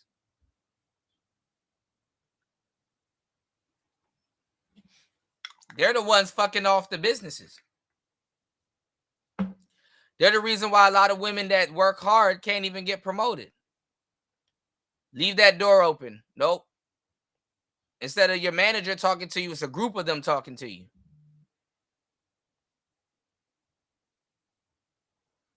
Niggas ain't trying to lose their jobs. Christmas parties, over with. All of that shit, over with.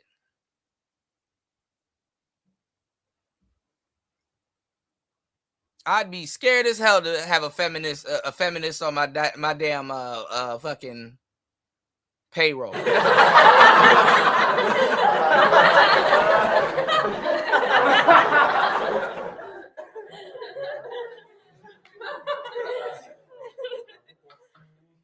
Your business is in trouble and you didn't even know it. Respectfully. Especially this type. I don't give a damn about regular feminism with women. I expect women to be feminists. It's not necessarily a deal breaker for me. You know, a woman being pro-woman is not, you know, if you're a true man, you expect it. What else she's supposed to do? You expect women to give up their shit for you? That's funny.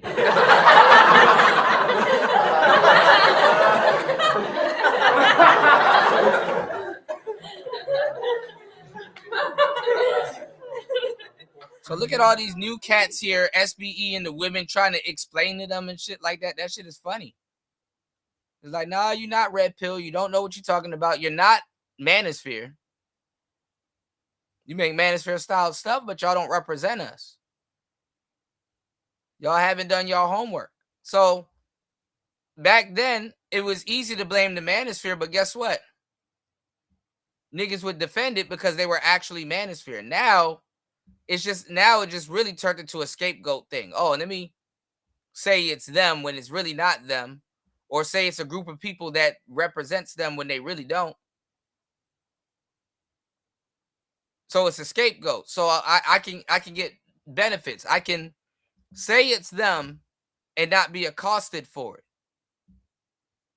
They don't got nobody to really point out that it's not them. There's nobody that, that can defend it. So it's easy to say, oh, it's the Manosphere, when it's not. The Manosphere don't give a damn. They'll just say Kevin Samuels was right and move on. That's about it. And old videos from Kevin Samuels about Megan Thee Stallion is surfacing.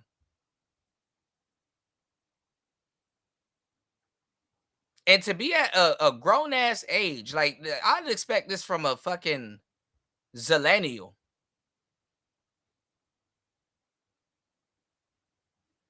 Ain't nobody 35 and up worried about no damn Megan Thee Stallion.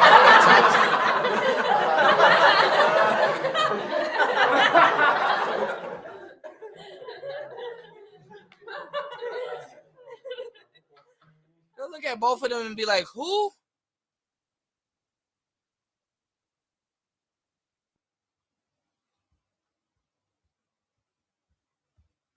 This is a relationship you never needed. Would have left him, y'all would have been praising her, but she did leave him. Because we don't know if this is a breakup he wanted. She left him by all accounts. So she already did that. And the internet is their last line of defense.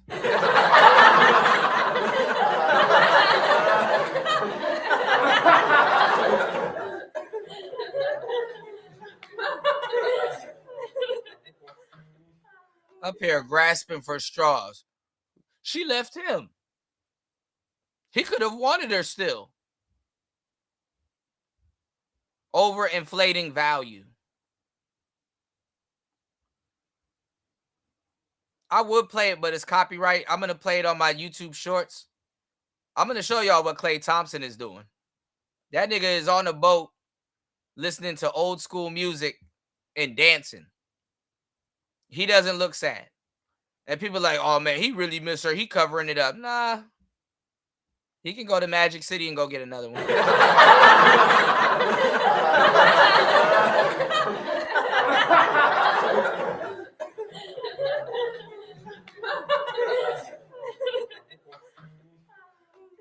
This nigga got a personal chef. I know he ain't missing the cooking or any of that stuff. Niggas don't even be in their mansion for 24 hours to get that type of cooperation and cooking from women. And he got to eat right. He got to eat right. He can't eat that rusty ass food. It'll affect his performance. He got what you call it? A chef. Fellas, if you in the gym, you can't really eat your girls cooking like that. First of all, the nutrition value in the West is fucked. Second of all, they give y'all a private chef. If you're a millionaire and you go play sports, you don't have that private chef at home. But guess what? You got food when you get to the stadium. That's in the back. That's prepared for you. So she can't rub that, oh, I cook for my man in his face.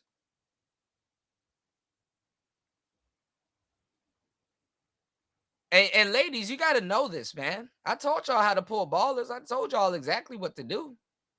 This ain't rocket science. But when you got people taking those variables off the table, y'all need to start asking them fucking questions. Damn, if I really can't cook for my man, What else do I got? How can I keep them? It's fucked up growing up with a coochie, fellas. I'm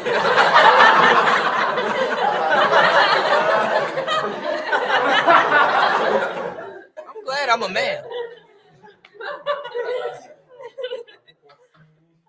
I'm glad I'm a man because growing up with a coochie,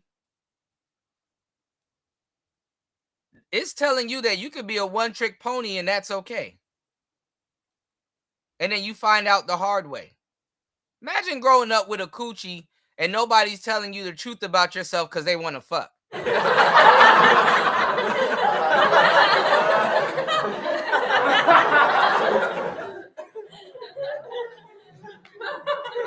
Man and woman.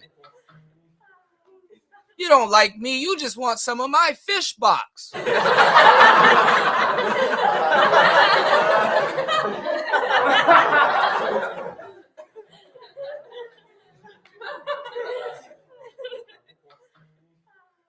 that's what I've been saying, Spawn. If she was smart, she would have just got knocked up. Stupid.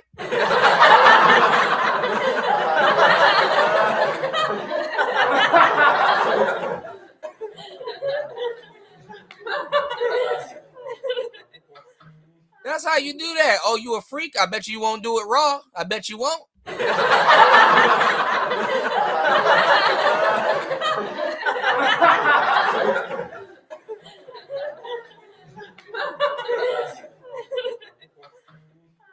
They're halfway through it. All you gotta do, ladies, is be like, bust all in there. Bust all over it in there. Bust it all in there. Bust all over it in there. Bust it. Bust it in there. Bust it in there. Bust it in there. Bust all over it in there. Bust it in there. Bust it in there. That's all you gotta do. What's the matter, Daddy? That's all you gotta do. How the hell you a freak and you don't know how to get knocked up?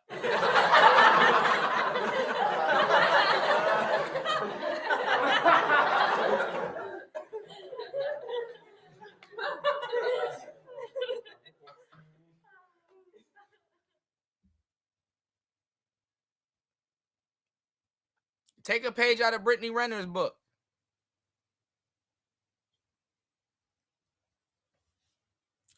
All right. Y'all hit the like button. Y'all support the show. Damn.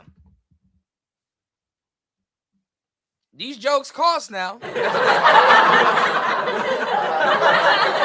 had to pay for it.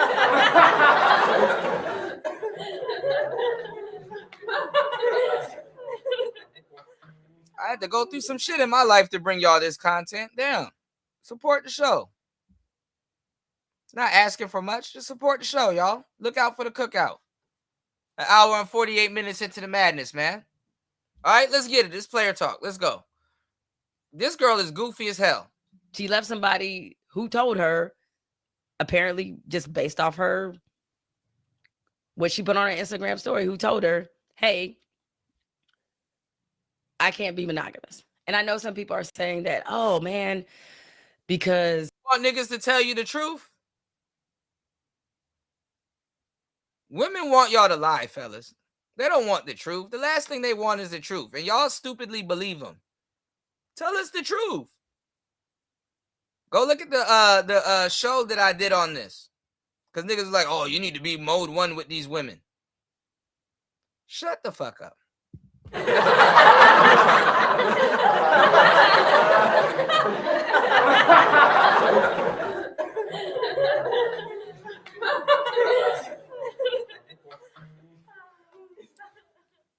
Now, I'm not telling y'all to lie to bitches. You don't have to go out of your way to lie. I say if you have to go out of your way to lie to her, then you really shouldn't tell her the truth at that point. You know, you don't have to go out of your way to lie to her. But don't be surprised. I mean, if you tell her the truth and you still end up where you was, like telling women the truth is not going to get you or put you in a better position than not telling her the truth, depending on what the hell you lying about. If you're lying about something.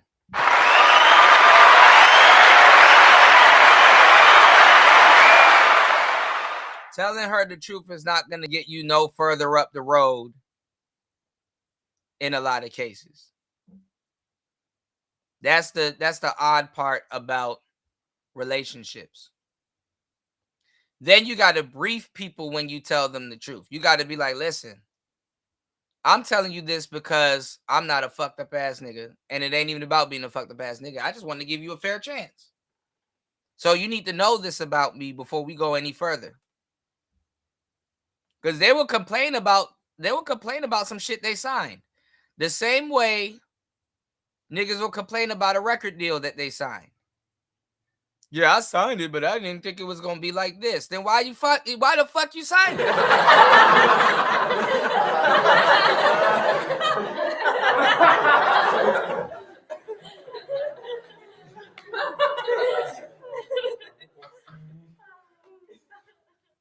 If you tell women from the jump, listen, I'm a dog. You can't train me. I'm not a decent human being. All of that shit will attract them. They will be attracted to that shit. They will spend the rest of the relationship trying to train you, try to not turn you, oh, you're not a dog.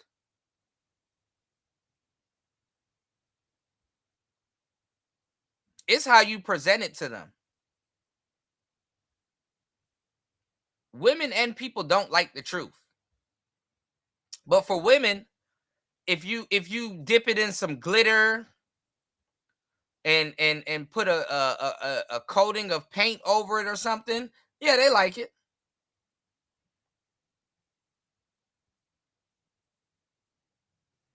They really don't want you to be truthful. A woman will stay in a relationship with a dude that she knows is cheating on her, and she'll stay in that relationship until she catches him. Because she wants to undeniably see the truth.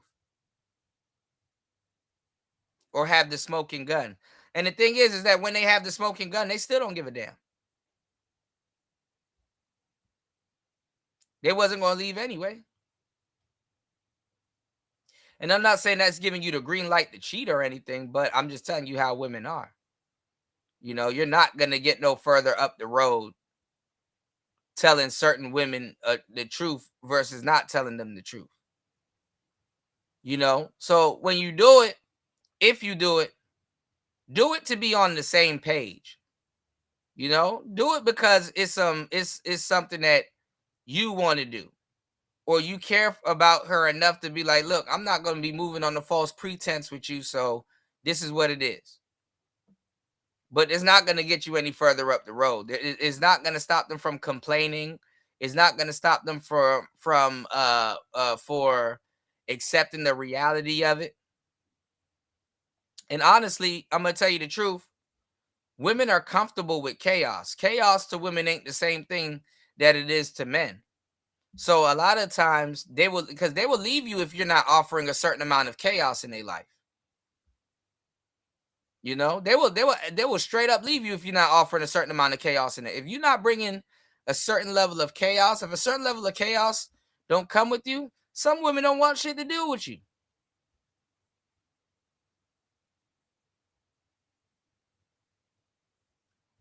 It's an edge. It's exhilarating to some of them. They want a part of some of the chaos. So they can get their shit off too, because they will be a part of the chaos.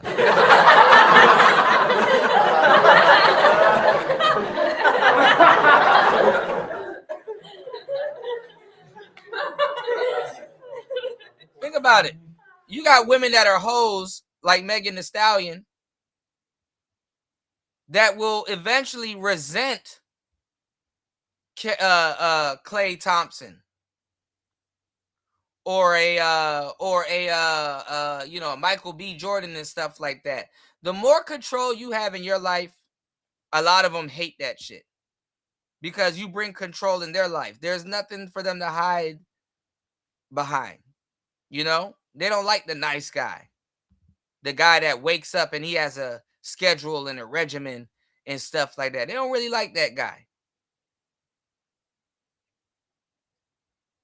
The order in your life highlights the disorder that they have in their life.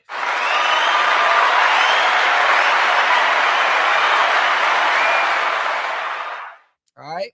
Y'all hit the like button, share the show, hit the Cash App, mash up the blood clot, support the show, and support good information. It's some real good information.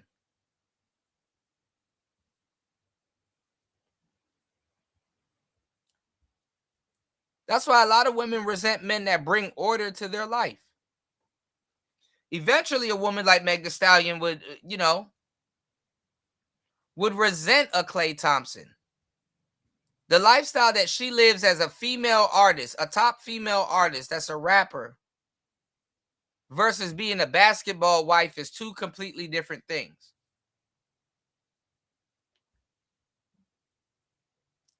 Even the square bitch cheats on the military nigga when he goes off to war and fight for her freedom, the freedom to be able to cheat. So you think while he's out playing basketball and he looks good for aesthetics, she not going to be doing what she want to do? On tour? In a male-dominated industry? Man, you play it how it goes.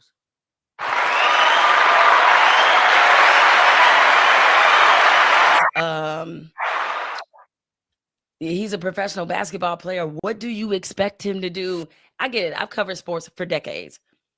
I won't say exactly who it is. We can see. But I will say, I think the number of professional athletes, and this is across. You brush shoulders with people that she slept with just as much as Klay does.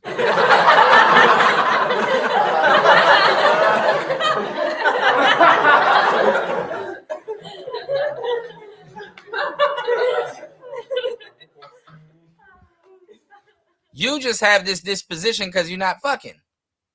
Sports. So it's not just limited to NBA players. The number of professional athletes who, if you ask me to stake a check on it, whether or not they cheated, it might be on one hand. Might be on one hand. And really, I got to do some thinking. It's an And see, the basketball wife, they'd be like, listen, I know you on the road. I know how you are, Mr. Freaky Deaky. I know you with your boys too. I know you want to go have your fun. And I'm cool with that. Just don't have me in these streets looking stupid.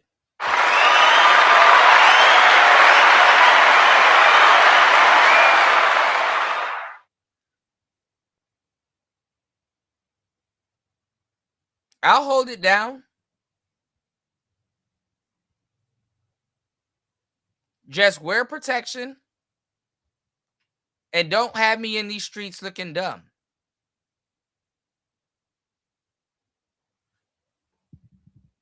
Environment that often is not conducive to healthy relationships. You have, and it's not just the access to women. It is not just that. Yeah, they have access to you.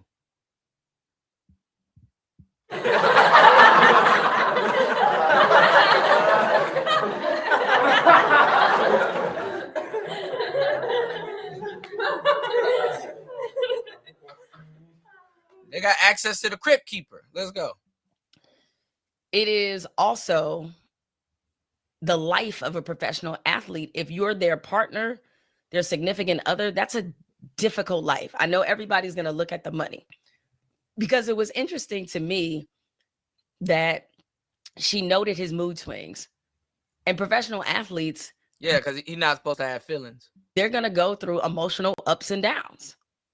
You know, Klay Thompson is in his late 30s. He's on the back nine of his professional career. That's not going to be an easy transition for him to make, especially given the serious injuries that he's had late in his career.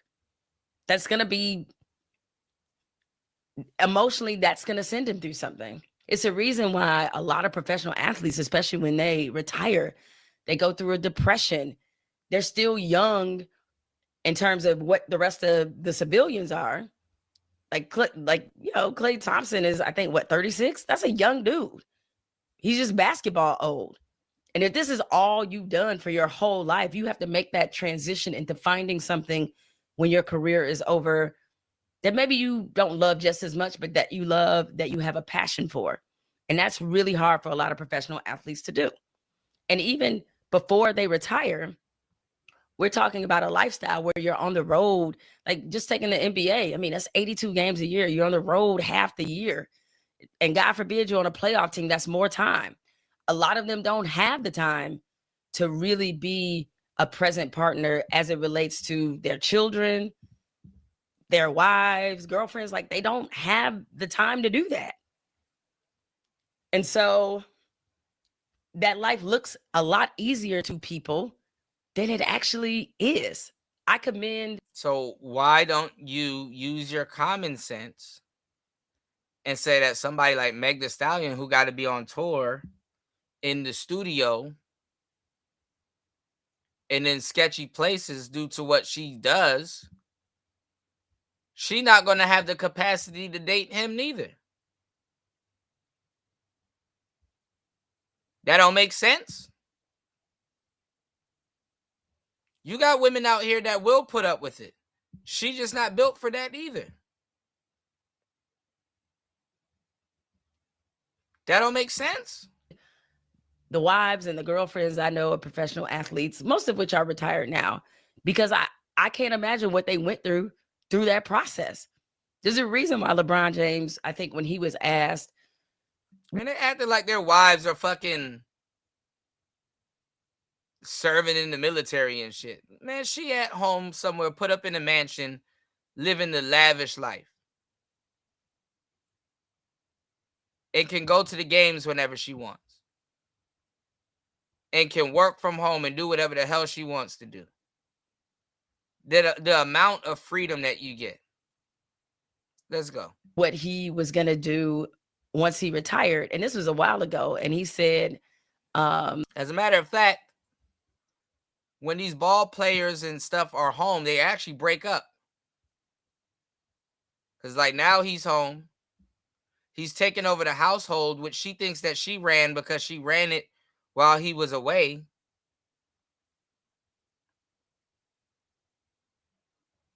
Starting to get disrespected in his own mansion. She not used to him being there barking orders. They actually break up when you get home. Ask Tom Brady.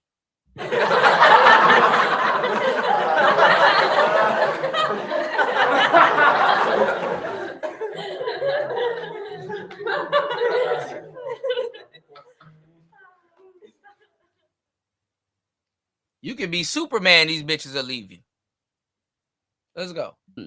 That he was going to devote everything to his wife because she had been there through, since high school, through every up, down, sideways, moving, doing this, probably being the one mostly as it relates to their kids. Obviously, LeBron is a very and a lot of people don't realize that some of the women are the ones causing the up and down. You got to keep telling her, listen, I'm not going to quit my career to give you attention. I got shit to do. You knew this when. If you tell bitches the truth, you're going to spend the rest of your relationship talking about something. You knew this when we got together.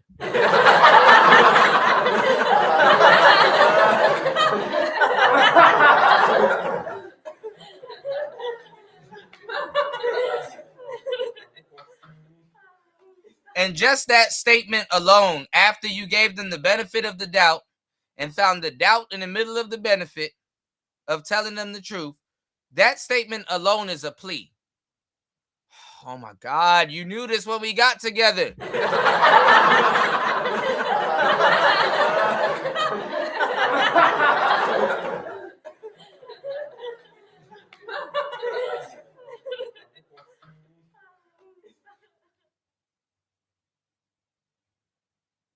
And they sit there toying with you. Oh, I just want to see that you're going to fight for us.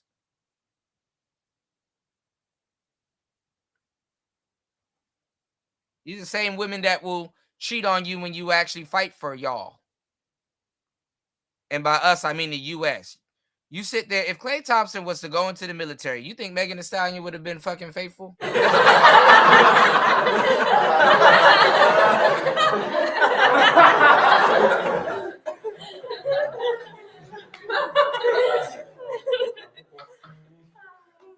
You get a little wiggle room because it's basketball, but okay. Present father, but given his schedule and his commitment as a basketball player, a lot of this will fall on her. So that's not a life that's easy to live anyway, aside from the access to a bunch of women. Every area code. Nobody's saying no. But just because you have a lot of money and a lot of NBA championship rings, that does not mean that you get to be a shitty person. And it feels as if there's a lot of rationalizing, like, no, you don't actually get to do that. I understand that people who have a lot of money and a lot of wealth. Actually, with your goofball ass, if he wants to, the level of money and fame that he got, he can afford to be a shitty person. That's what you're not getting.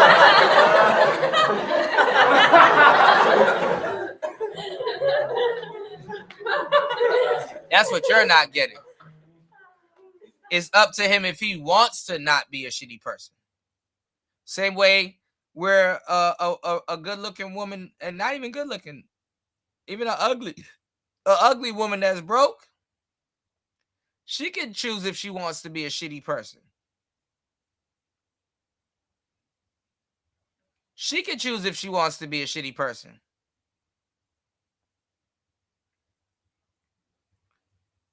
Now, let me tell y'all something with this monogamy shit, which I find it funny coming from monogamous Meg.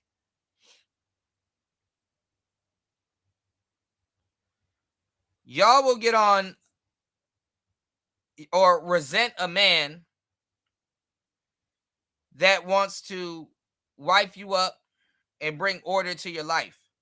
Let's say Megan loved to be in the strip club and love to be around promiscuous bitches and stuff like that, right? And let's say when Klay Thompson gets with her, he's like, look, I don't want you hanging around her because I know what she does, and she does drugs, and I don't want you somewhere out with her getting arrested.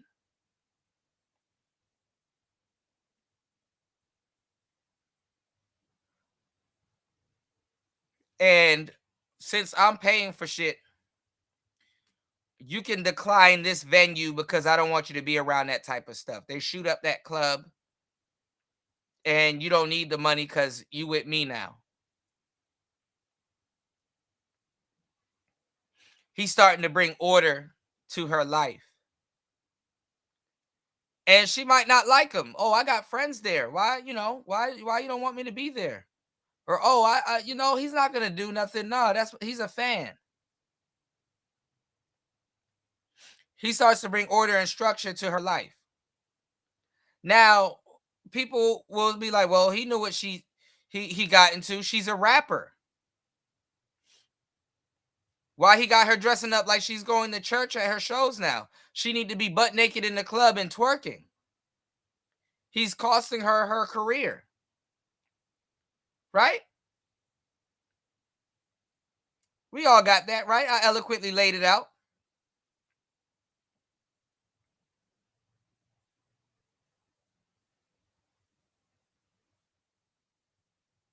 Now, what if it was the other way around?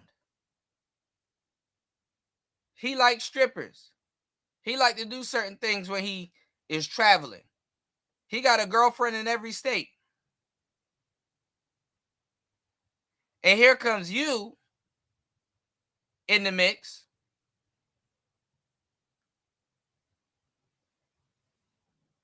Trying to bring order to his life. Monogamous Meg.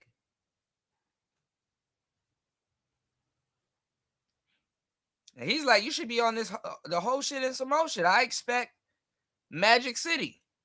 Oh, so you could twerk for your fans and go outside with your booty hole open. Pause. But you want to be my wife, and all the exclusivity for me is out there in the streets, and I get the watered down version. Now you, all of a sudden, you know how to wear clothes when you around me.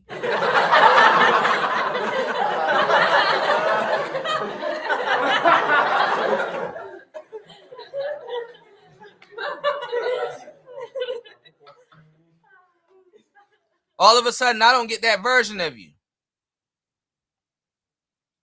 Now you know how to put on sweatpants and clothes. Okay.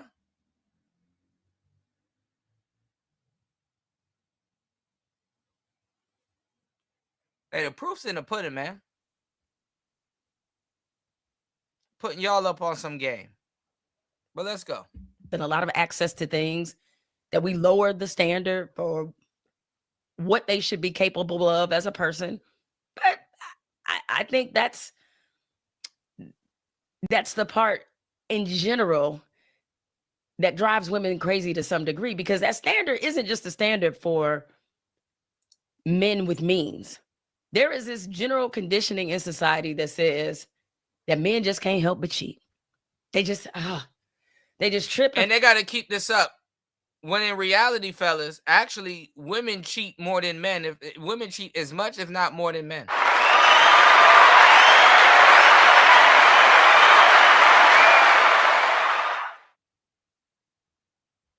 They're making Klay Thompson the bigger cheater than Megan Thee Stallion, when the whole thing about the Tory Lanez situation was based off of Megan cheating.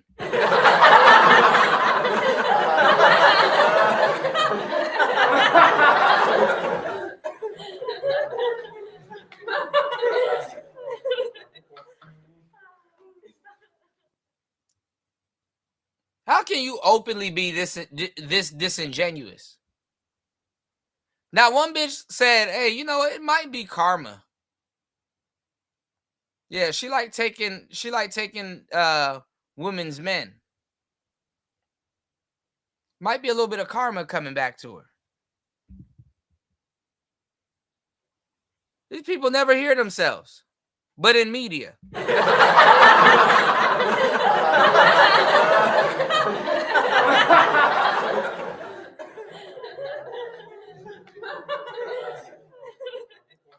Shout outs to BLS all up in this mess, man.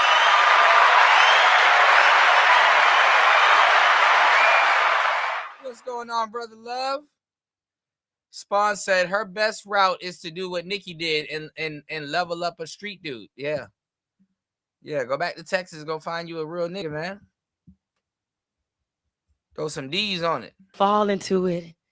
It just overwhelms them. They can't control themselves. And as women, we get sick of hearing that shit, to be honest. We get tired of hearing that. A lot of times. You talk about some we get tired of hearing that. No, you gonna get tired of hearing that shit.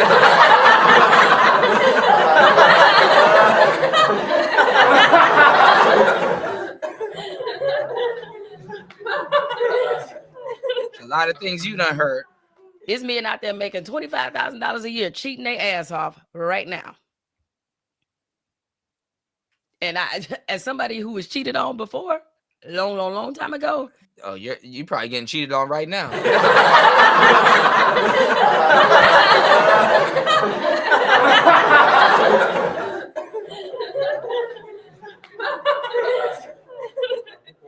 You look like you get cheated on.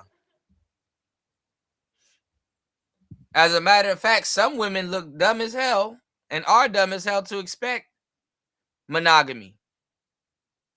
If I can sit in a space where I have to talk to men and give them game, whether I get compensated or not, I got to tell men, hey, bro, I know this is fucked up, But the world is fucked up, so it'll be fucked up of me not to tell you. It don't matter what some of y'all do. You might have to be a stepdaddy.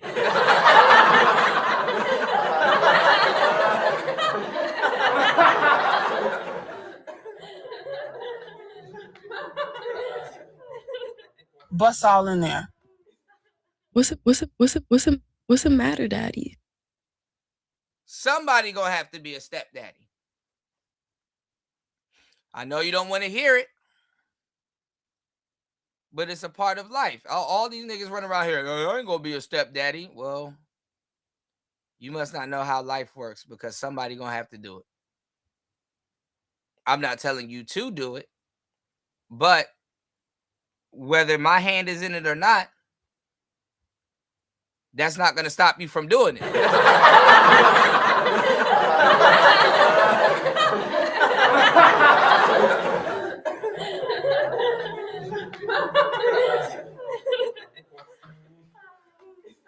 I know it looks cool and it's fun to sit around the manosphere all day and be like, man, I ain't gonna mess with no single mother. Yeah, whatever.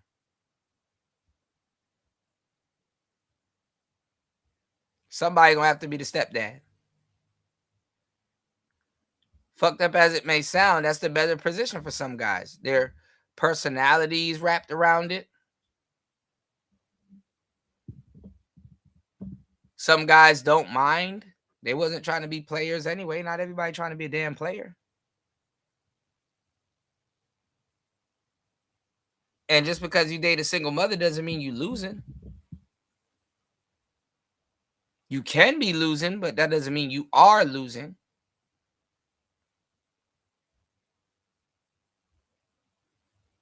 Because they can bring you a child that's not theirs. I mean that's not somebody else's.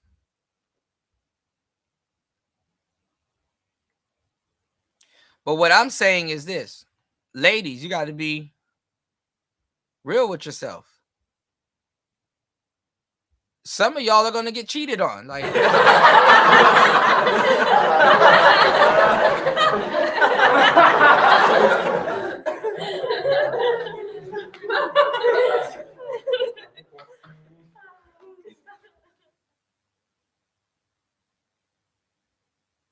and it's not personal.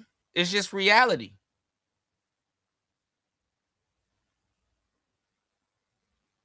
Even in certain stages of your life, some of y'all are out your league to ask for monogamy. Especially if you're offended if somebody says, well, what can you do for me? What do you bring to the table? You're going to want your husband to say some shit like that, or a potential man that you're going to marry to be like, you know, what can you offer me? Because you'll be glad to show him. And you'll have that wifey pride. Because you're not offended. You're like, I know what I bring to my man. I know exactly what I can do. He'd be a fool to leave me because other women can't do what I can do. See, you might not be able to directly or by force, because they want to do this by force, stop a man from cheating. Y'all sit up there and try to manipulate men all day and don't even know what you're doing when it comes down to manipulation. Whereas the best thing you can do for that man is say, okay, you know, did you know if you give a man a chance to cheat, he won't do it?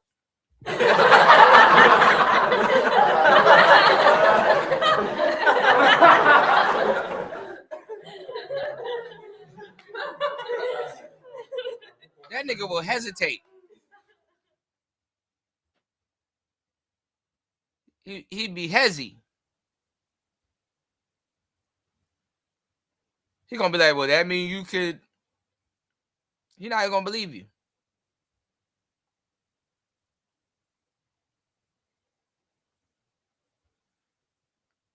Definitely not even gonna believe you. Or he gonna think you already cheating. So that's another thing.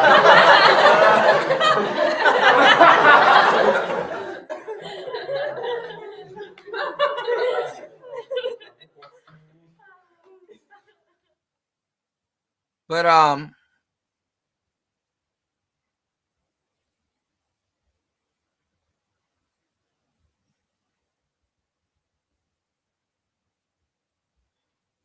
you got some women. You're not gonna be. You're dumb to even.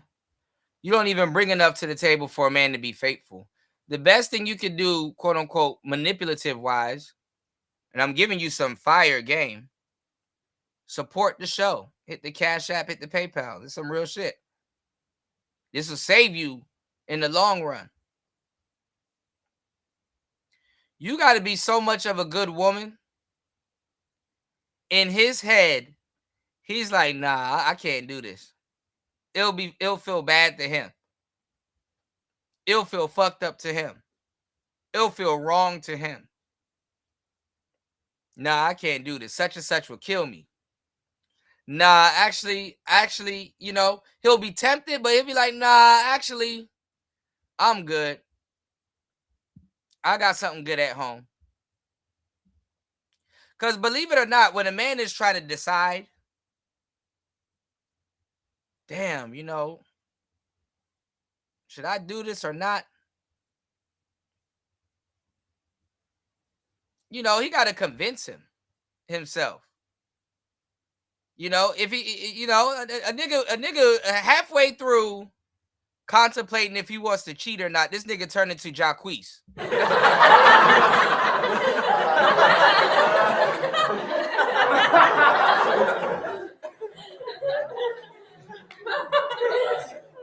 He gonna cheat on you if he know he gonna go home and be treated like shit. He already got his shit off before he stepped in the door. But you got a good girl, you ain't gonna cheat. If you are real, that should be a litmus test. No woman ever sit back and be like, damn, you know what? I might not have been, you know, I might not have been covering all the bases. I might not have been giving him 100% if he feels he got to go get another lady. That nigga don't come in the house talking about some rather be with you and all your bullshit.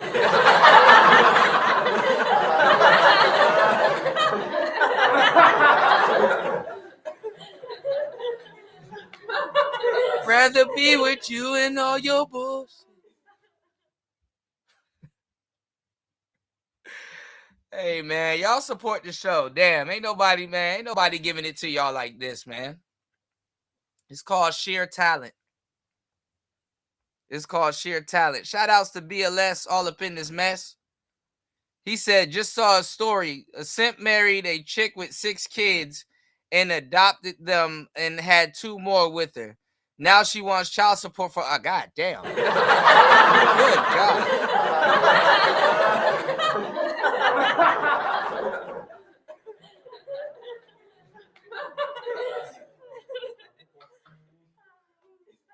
I mean, the thing is that some guys, they're gonna go after women like that, you know?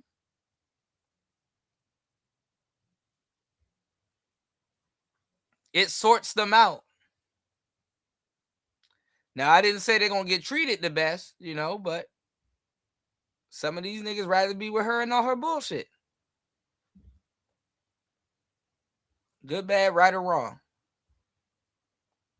You know, because I'm not gonna be up there worried about a man's situation more than he's worried about, you know, unless he book a consultation with me and shit like that. Y'all can't expect me to be up there.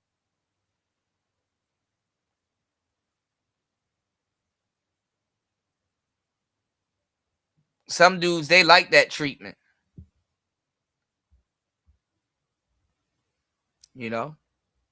Some dudes, how those women treat them is right up their alley. They like that push-pull. Oh, she got an attitude with me 1 minute, and then next minute she's like curled up under me. Niggas like that. They look at it as a form of cooperation. Whereas men that know better is like, nah, that's actually toxic. Being uncooperative and is toxic. But if that's what he likes, cool. You get what you negotiate.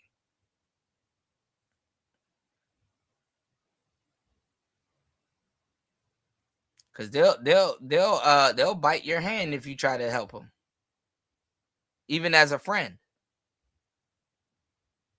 It's but so much you can do. I mean, no homo. You ain't sleeping with them. Like, nigga, do you? If we believe in you more than you believe in yourself, then hey, there ain't shit I could tell you.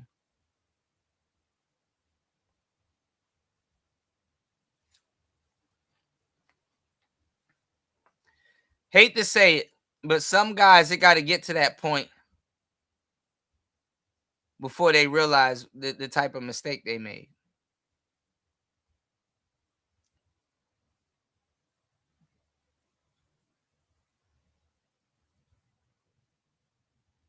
And ladies, I don't give a damn what you tell yourself. You know, being cheated on it's not a good feeling. I got to give it to some ladies that have the capacity to put up with that, you know?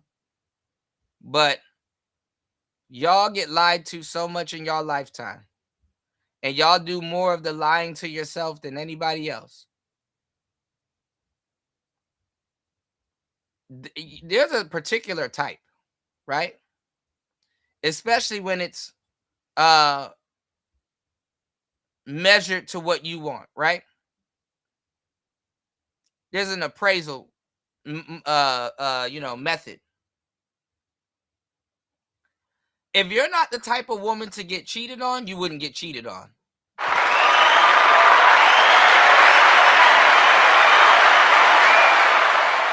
There is no it's a man thing. There is no, if you're the type of woman that don't get cheated on, you won't get cheated on. But it boils down to the type of men you like,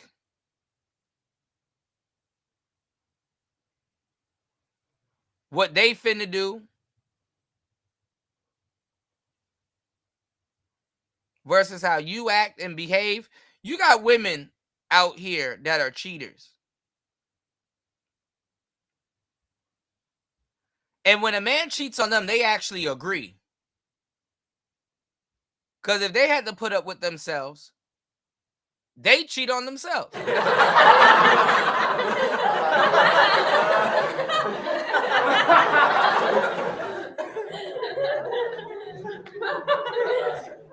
And a nigga like, how can you expect me not to cheat? All right. Giving y'all a great show. 2 hours and 28 minutes into the madness. Hit the Cash App, hit the PayPal. Please support the show. If we could at least get one contributor, that would be great. I'll be able to go down to the market and get some cold medicine. All right. It's Player Talk Radio. Shout outs to everybody here.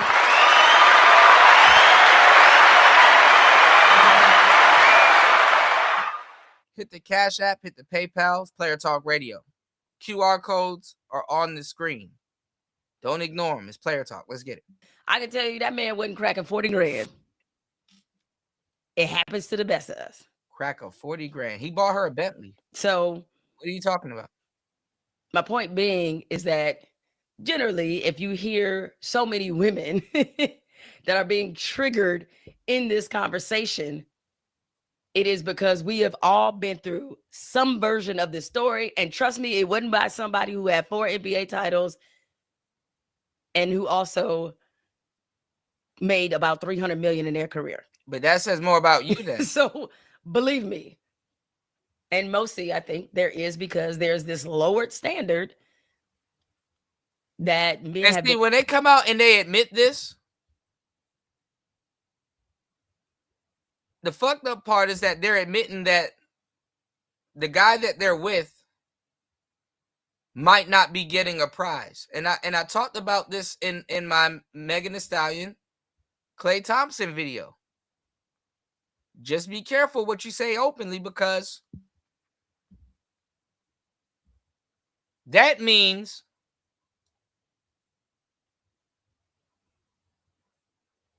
that you would save a better version of you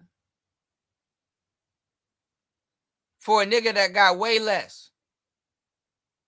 Megan Thee Stallion will stay with a broke dude, but she thinks that she's making a revolutionary act by leaving a millionaire.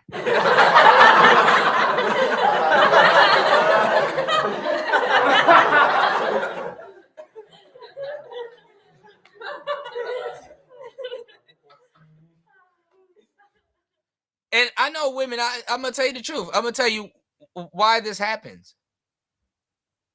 It's because they wish they have and they wish they had power over the Pookie and Ray Ray. The Pookie and Ray Ray makes them feel as if they have power over him. That's why they stay. With somebody like a Klay Thompson or whatever, they don't have that much dominion or need for her. They don't have that much power in the situation. So it's like, all right, am I going to sit up here and participate in a situation I know I don't have power in or no wiggle room? Because it's the truth. It's the unprecedented wall. It's like, okay, I know how it's going to be. See, even though the Pookie and Ray Ray, he can convince them that he can replace them with another hood chick or whatever that deems that she has power.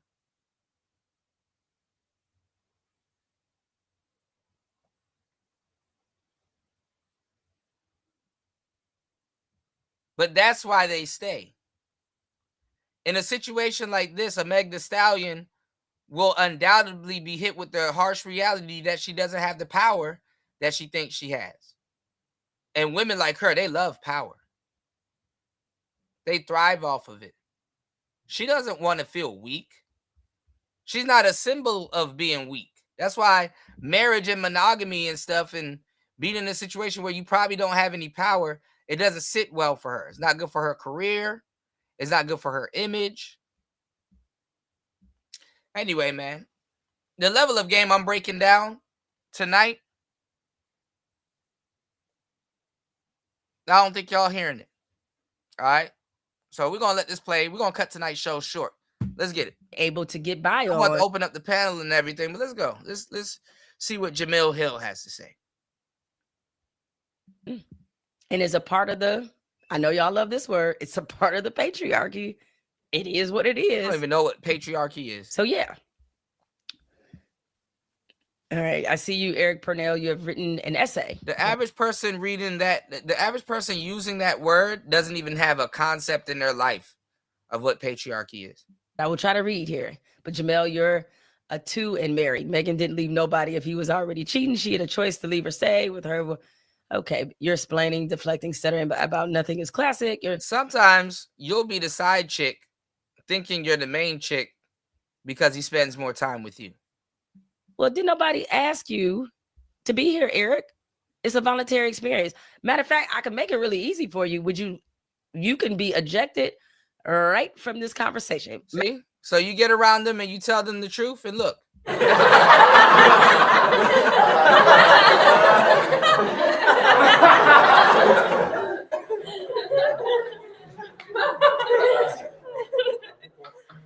You're not keeping up my level of delusion. You can leave. Matter of fact, I'll do that. There you go. You don't even have to worry about it. Look at guilty giggle. So, look at that guilty giggle. So guilty anyway, giggling. I'm just saying that this is. And see, they do it to the guys. Let there be a woman in her chat room saying some shit. Oh, you can't. You can't. This is the person that you need to be listening to for fairness.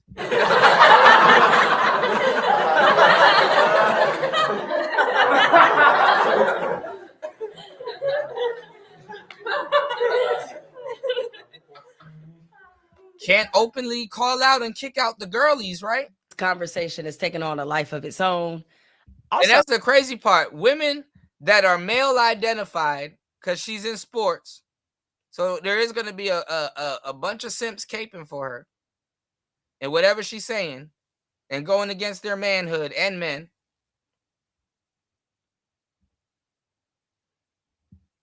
Even women that dominate male fields can use men as disposable.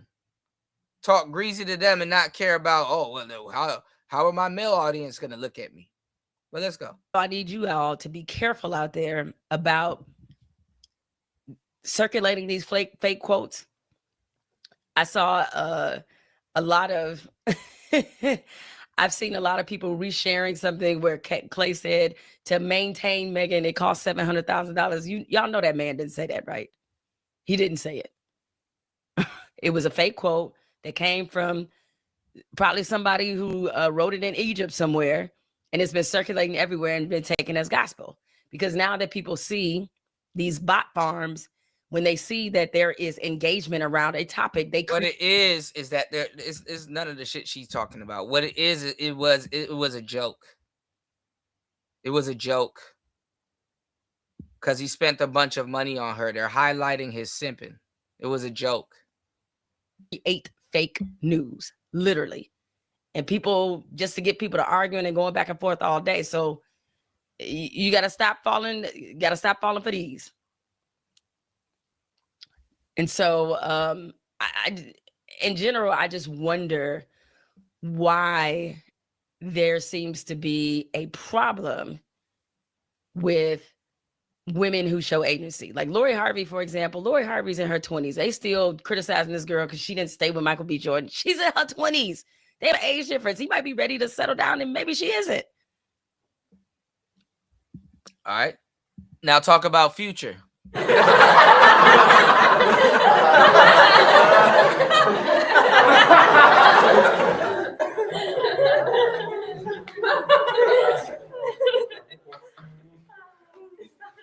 Talk about Future Hendrix. Talk about Wizard. Talk about Meathead.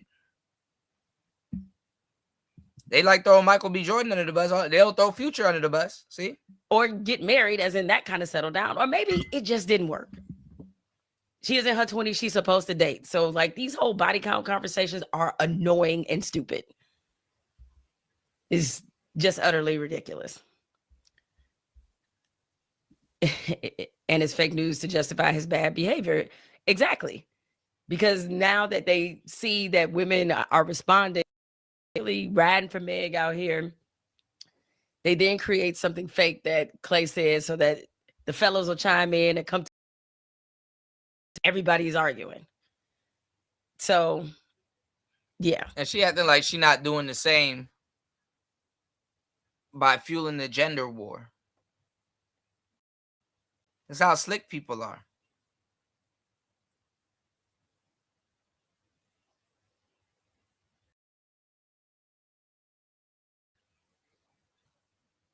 She doing the same shit.